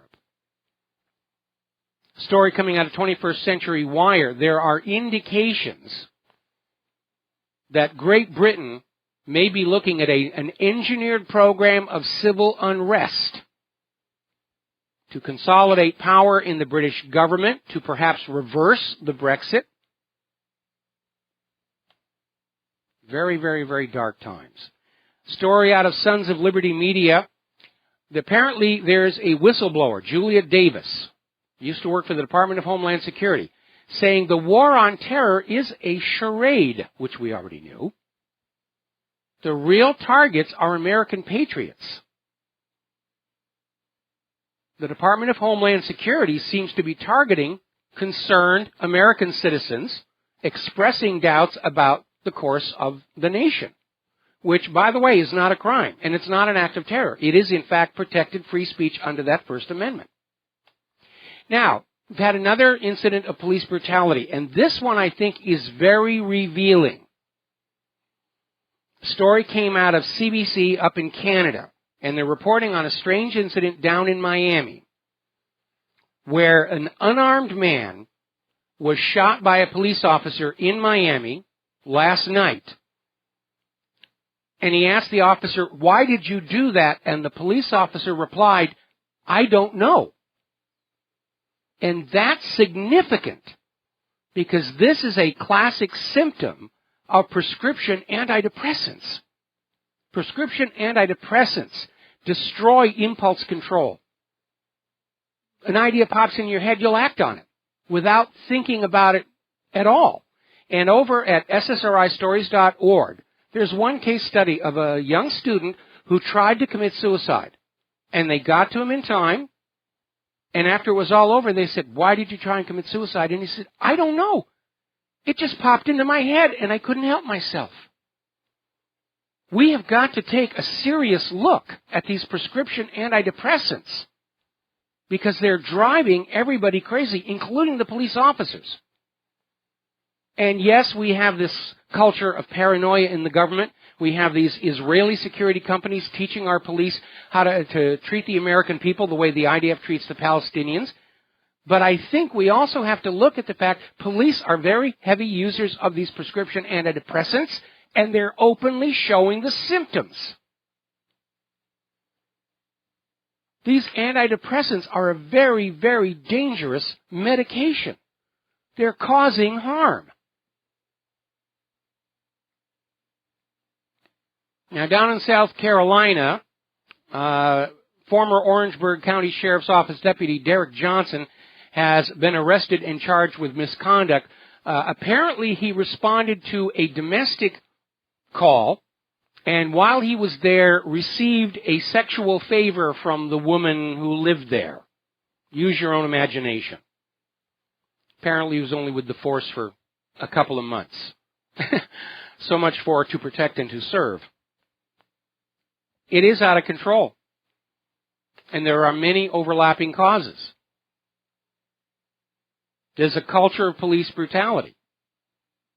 There's protection of the police by the police leadership and the government.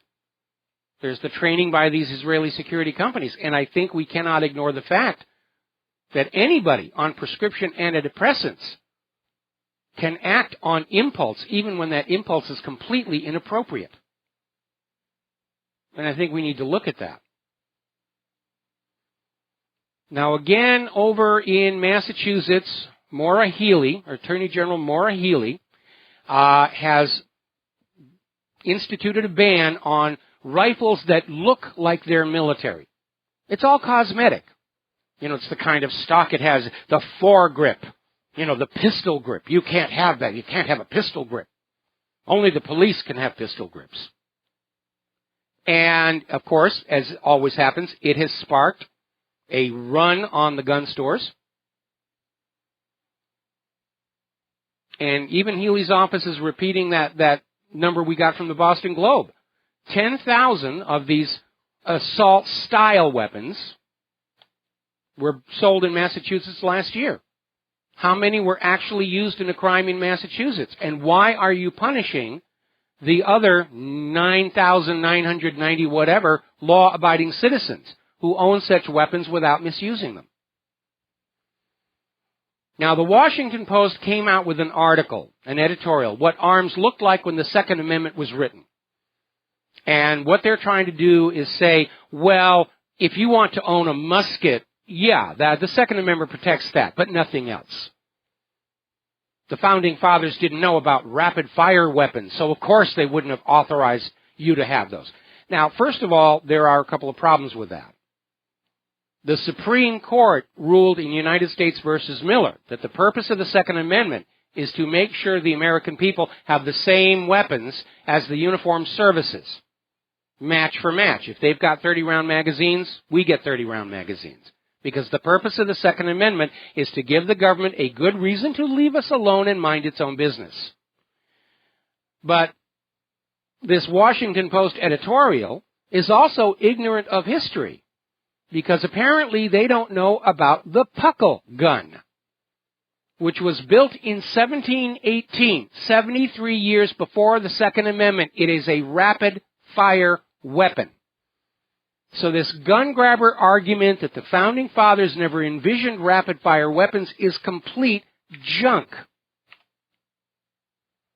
And by reading the writings of those Founding Fathers, you understand their purpose was to arm the American people with the same weapons the government has, to keep everybody peaceable. When only the government is armed, you see the abuses that you saw in Stalin's Russia or Hitler's Germany. When you have an armed population, like you do in Switzerland, the government is real, polite, and respectful. And that's what we need in this country. Now then, do you remember last year? There was this huge embarrassment where a research ship was sent down to Antarctica during the Southern Hemisphere's summer to get film and video of melting Antarctic ice to prove that the ice caps are melting and global warming is real. And that ship got trapped in the ice. They sent in an icebreaker to get it. That ship got trapped. It's happened again. It's happened again. The Polar Ocean Challenge has run into trouble up in the Arctic. More when we get back. Aloha, America. Welcome back to our show, and we're talking about the latest embarrassment to hit the Carbonazis. And apparently they had this expedition, the Polar Ocean Challenge, and they planned a 2-month journey in which they departed from Bristol, Alaska, to Norway, then to Russia through the Northeast Passage, back to Alaska through the Northwest Passage to Greenland, and ultimately back to Bristol. Their objective was to demonstrate that the Arctic sea ice coverage shrinks back so far now in the summer that sea that was permanently locked up can now allow passage through. I don't know why they were worried. According to Al Gore, the Arctic was completely ice-free in the summer 2 years ago. Unfortunately, just like that other ship down in the Antarctic a year or so ago, they've hit a small problem. They are stuck in Murmansk, Russia, because there is ice blocking that Northeast Passage the team said didn't exist in summer months. There's no ice there. Yeah, there is. It's totally blocked off. And apparently, not only is there ice in that Northeast Passage, it is a record high buildup of ice. And apparently, according to this expedition's own temperature records, the Arctic temperature is actually below normal, contrasting with the constant claims we're getting about the Arctic is getting warmer and that's where all the global warming is hiding, and that's why you don't see global warming when you are. It's hiding in the poles. It's hiding in the ocean. It's under your sofa. It's hiding in the front hall closet. In the Peru's Andes Mountains, they've got a big problem with bitter record cold. It's killing the alpacas. And the farmers are in serious, serious trouble. Their animals are literally freezing to death.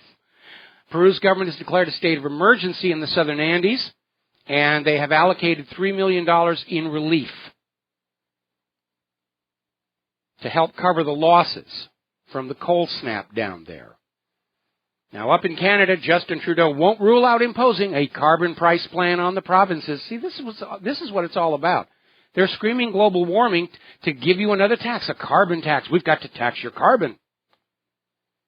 And they're in a bit of a bind because when the world started showing signs of cooling, they decided to rebrand from human-caused global warming to human-caused climate change.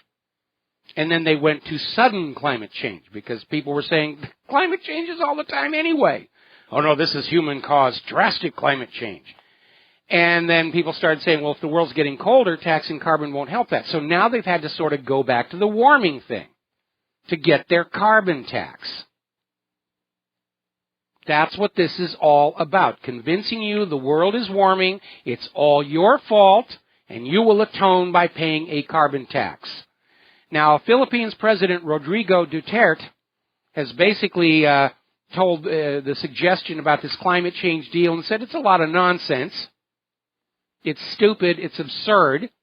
And he says it's a way of the first world countries imposing on the third world countries. When it's those first world countries that have caused environmental damage, why are you trying to make everybody else pay for it? Another article coming out of Investment Watch blog, the Arctic warm record repeating a 200-year cycle. And reminding how everybody, there was a warming in the Arctic in 1815 was then followed by a drastic drop. There are all these cycles. And remember, we've only been able to study the sun scientifically for about 100 years. We don't know about any longer-term cycles. But there are indications that there are out there and that we're heading into a new mini ice age. Oh no, it's global warming. You got to pay a carbon tax. No, not really. And by the way, a winter storm warning has been issued for southeast Alaska. And yes, Alaska's in the north, but remember, during the summer, they get sunlight 10, 11 hours every day. It's actually very warm and beautiful up in Alaska during the summer. So for them to get a winter storm warning, that is very unusual. Okay, we're going to grab we're going to take a commercial break, and I'll take this phone call when we come on back. And, of course, the National Oceanic and Atmospheric Administration is saying global temperatures have set the 14th consecutive monthly record. Because if at first you don't succeed, lie again. We'll be right back.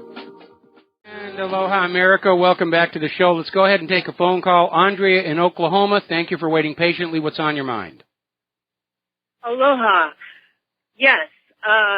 Last night, whenever Mike Pence,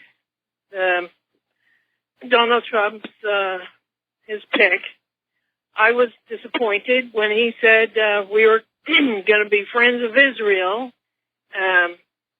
Is he one of the people that is taking money from Israel? Because there's so many in Congress that do, and I'm assuming that every day when they have to go out and raise $18,000, they must be calling Israel to raise it, it's illegal. Now, hang on. First of all, it's illegal for them to call Israel directly. They just call AIPAC, which is a local toll-free number. And it's kind of funny. I'm getting all this flood of posts and comments and stuff from Hillary's supporters saying, well, Donald Trump supports Israel. Well, so does Hillary.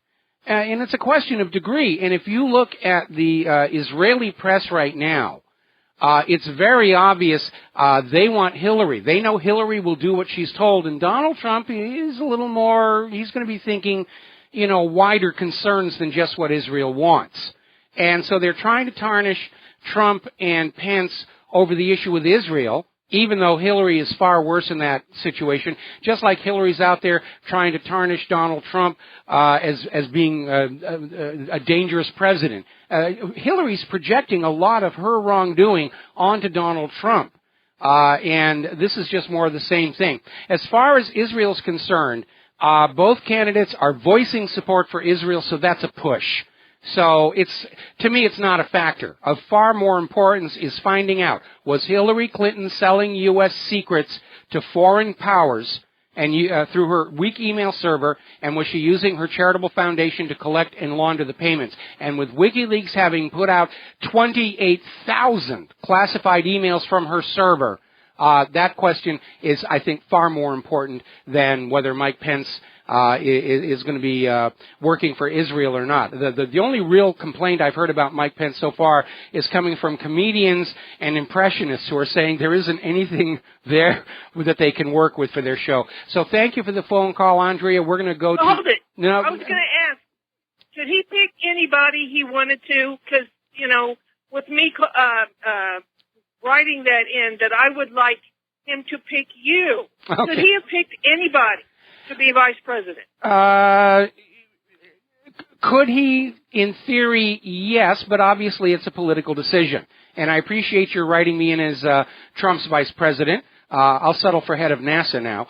But I'm sure there was a long vetting and a decision, and Trump got somebody that he thinks is close to his views on a lot of issues, because that reduces the possibility of Trump being assassinated after he's in office, because all they're going to get is Trump light in place. That's why when Newt Gingrich was going around saying he was going to be Donald Trump's vice president, they were trying to force that in. Remember, Sheldon Adelson offered Donald Trump a huge amount of money to make Newt the vice president.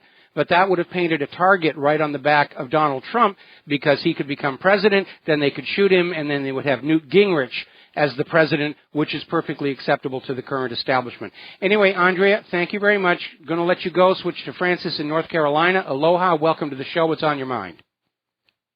Hello, Michael. Hello, Francis. I'm curious. I just got advised by my other half that in light of the situation in the East Andes with the alpacas losing their life and all that, about it being minus a certain degree up there, yes. Whatever. Oh, -9 Fahrenheit. I almost find that hard to believe, because having worked with alpaca fiber. They're exceedingly, it's a very hot fiber that they have on their pelt, their fur, and how they could end up dying from that kind of cold air is like. Okay, well, Francis, first of all, fur is not hot in and of itself. It's an insulator. And in this particular case, it's the young animals, the newborns, who don't have that much fur that are dying off. And so that clarifies it, because they don't even have the hair in place to really keep them sustained. That's it. For that matter. And because alpaca, when for people who work with fiber, alpaca is not far from Angora. Yes. No, it's a wonderful fur. That's what blew my mind. But now that you clarified it, mostly the yearlings or the younger siblings that have just been born or newborn, that would make sense. Yeah. Okay, I appreciate that. All right, thank you very much for the phone call, Francis. We're going to let you go here. And I think I'm going to shut off the phone lines here because I got a bunch of stuff I got to get through before the end of the show. So we were talking about how, despite all of this news, the cold snap killing the alpacas, this research ship that was going to prove you could circumnavigate the Arctic because all the ice is gone, now stuck in ice in Murmansk. And I'm sure Al Gore's going to be out there saying, well, you know, Putin's got an ice weapon. Putin is deliberately freezing the Arctic just to make us, you know, global warming people look bad. The global warming people don't look bad. So, again, the National Oceanic and Atmospheric Administration is once again serving its master loyally by claiming that June was the 14th consecutive month with record high temperatures, as long as you're taking those temperatures with their official NOAA temperature sensing stations, which we have documented and photographed, are located next to the outflow of building air conditioners, in one case right next to a trash incinerator. They'll get record high temperature readings from weather stations set up in the middle of airports, surrounded by passenger jets and cargo planes belching out tons of burning fuel. They're still pushing this human-caused global warming nonsense because Obamacare did not produce the sudden surge of tax revenues they needed. And as soon as the November election is over, they're going to be pushing that carbon tax as hard as they can. And upping the ante over at Oraz.com. They're once again out there saying Greenland is losing all of its ice. It's losing 1 trillion tons of ice. And it was only losing 90 billion tons a year during the last century. Well, there's a couple of overlapping factors.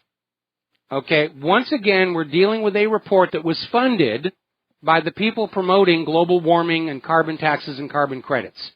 Second of all, when they talk about how much ice Greenland is losing, they never include the mention of how much ice Greenland is getting from accumulating snowfall. They'll go out to the edge of Greenland and they'll show chunks of ice falling off the glaciers into the ocean.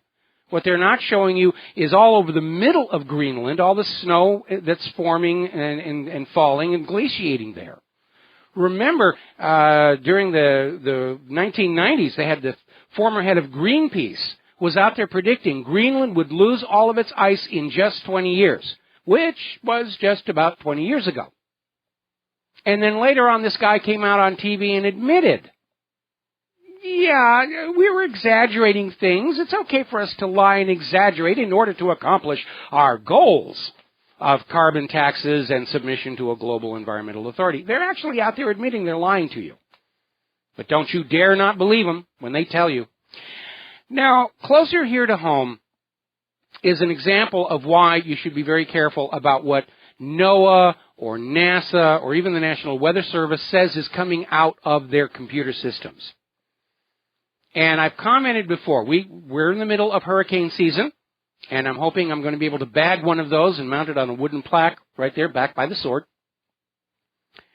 And I've observed before, when you're looking at that predictive track of the hurricane storms, it's really only good for 24 or 36 hours. And that far end, 4 or 5 days ahead, whips around like a snake on methamphetamines from day to day to day to day to day. So out to the east of us, we have Tropical Storm Darby, sustained winds in the core just below hurricane level.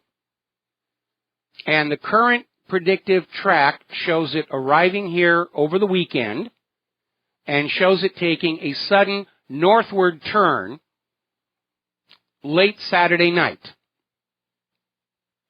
It's going to cause a lot of difficulty on Hilo, less so here on Oahu.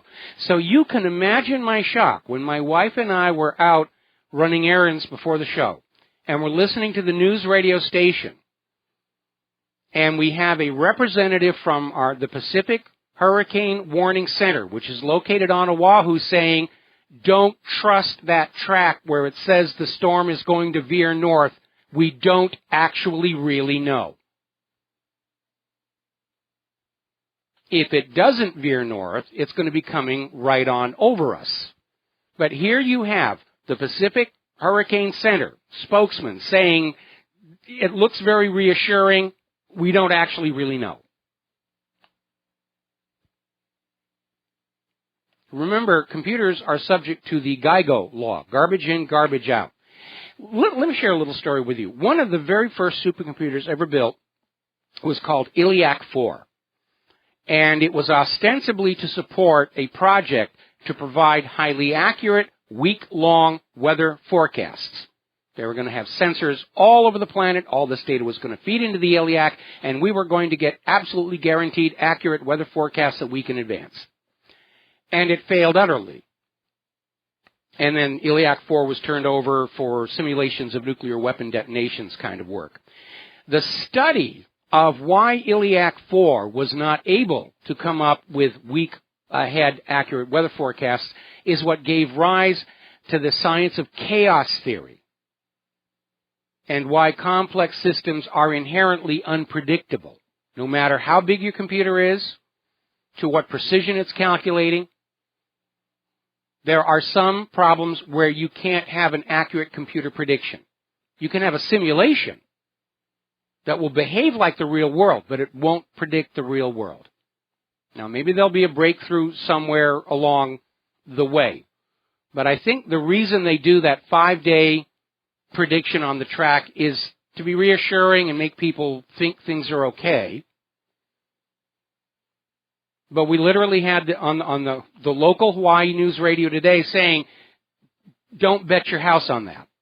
Be ready, because this storm could come over the entire island chain, and it will cause quite a bit of problems. So we're going to be doing our preparations here, and it also does mean that Monday or Tuesday we might not be doing a live show.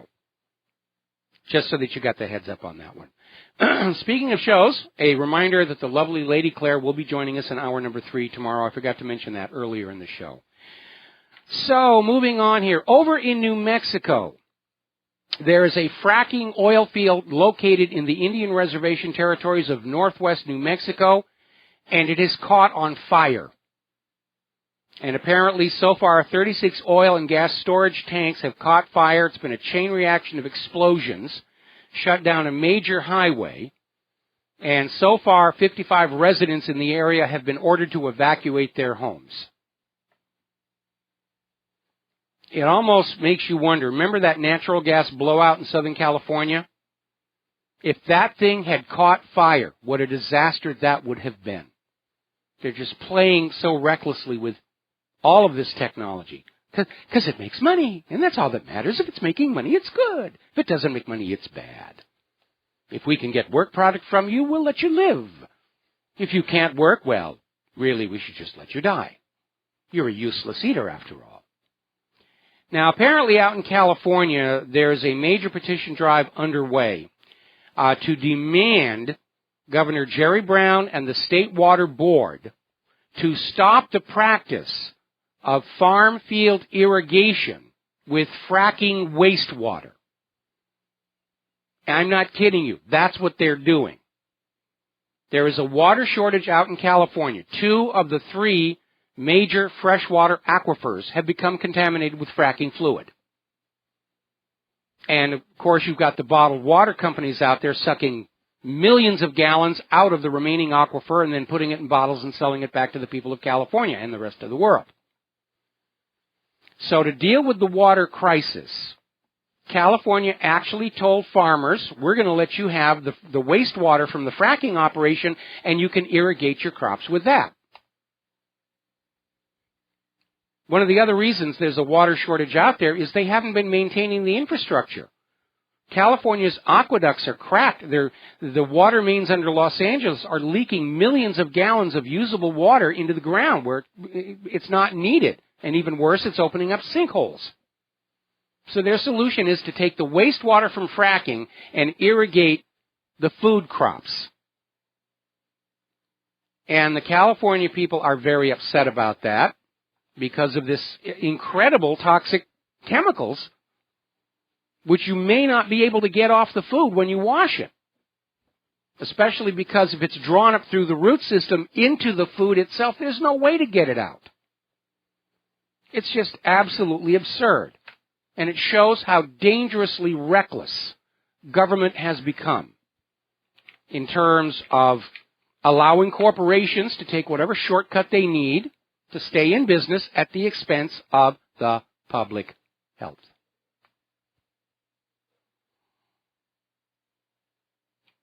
Now, then yet another study, glyphosate proves incredibly hazardous to women. Along with promoting uterine cancer, it is harming women's fertility. And apparently, glyphosate is now being demonstrated to be an endocrine disruptor. Over in Japan, apparently there's yet another lawsuit. Dozens of teenage girls from Japan injured by the HPV vaccine file a lawsuit against the government, the drug makers. Apparently one of the symptoms they've come down with is constant full body pain, which suggests neurological damage. Now, the other day I was waxing eloquent on the sorry state of online advertising and computer software in general. And apparently, according to this article that we had at WhatReallyHappened.com, the latest figures are showing 6 million frauds and cyber crimes are committed every year in America, with 1 out of every 10 computer users being victims. And then we had this other story that came out of ArsTechnica.com about how websites of major companies like Dunlop Adhesives are being used to deliver crypto ransomware. And where is the NSA in all this? What's the FBI and CIA doing? Absolutely nothing. It's open season on computer users. We'll be right back. And aloha, America. Welcome back to our show here. And apparently Russian computer whiz kids have come out with a new face recognition app which is apparently far more accurate than Google's at identifying people in photos. And I've noticed when I'll go into Google and I'll type my own name just to see who's saying bad things about me, and I'll hit images, and there's a couple of images in there who are obviously not me.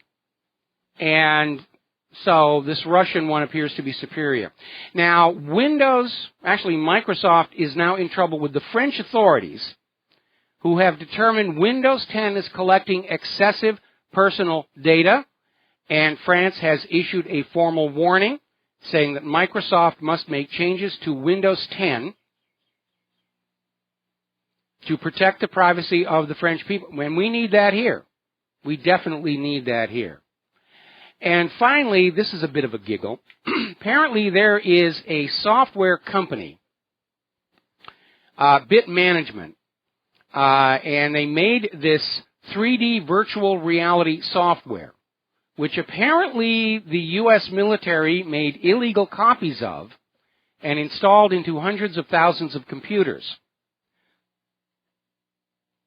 So, Bit Management is suing the U.S. government for $600 million for willful copyright infringement. And they say the $600 million is the cost of the unpaid licenses. So here we have this U.S. government that is out there, protecting the intellectual property rights of movies and TV and software companies against you American citizens. But when it's the government, of course we're allowed to steal and pirate software. We're the government here.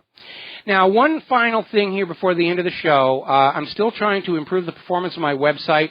I'm still looking at maybe letting go another abusive advertiser. But if you're on the Chrome browser, there's something you can do to speed your browser up. Go into Settings. It's the 3 little bars in the upper right. Go down to the bottom, click Advanced Settings, and look for something called Use Hardware Acceleration. By default, it's on. And because of some bizarre coding error in the Chrome browser, it actually slows the browser down. So you want to uncheck Use Hardware Acceleration. Have it empty, no checkbox, and restart your browser, and you're probably going to find it's working 3 times faster, and that may help deal with some of the issues of people having problems with my website. And again, I'm still going through my advertisers. I'm trying to track down and fire the bad people. And thanks to those who donated during our recent fundraising drive, we're in a position where we can let these advertisers go. And look for some more responsible advertisers as well. Frankly, I'd love to be able to dump all these CPM JavaScript advertisers. The online ad industry needs to clean its act up, because this kind of behavior is why everybody's using ad blockers and why publishers like me are starting to disconnect from their servers. It is an out-of-control situation. There's the music. Time for me to get out of here and get something useful done with the rest of the day. We'll be back tomorrow here on the Republic Broadcasting Network with the lovely Lady Claire. Until then, stay informed, stay skeptical. Share what you know with everybody that you know. We'll be back here tomorrow. Aloha, America.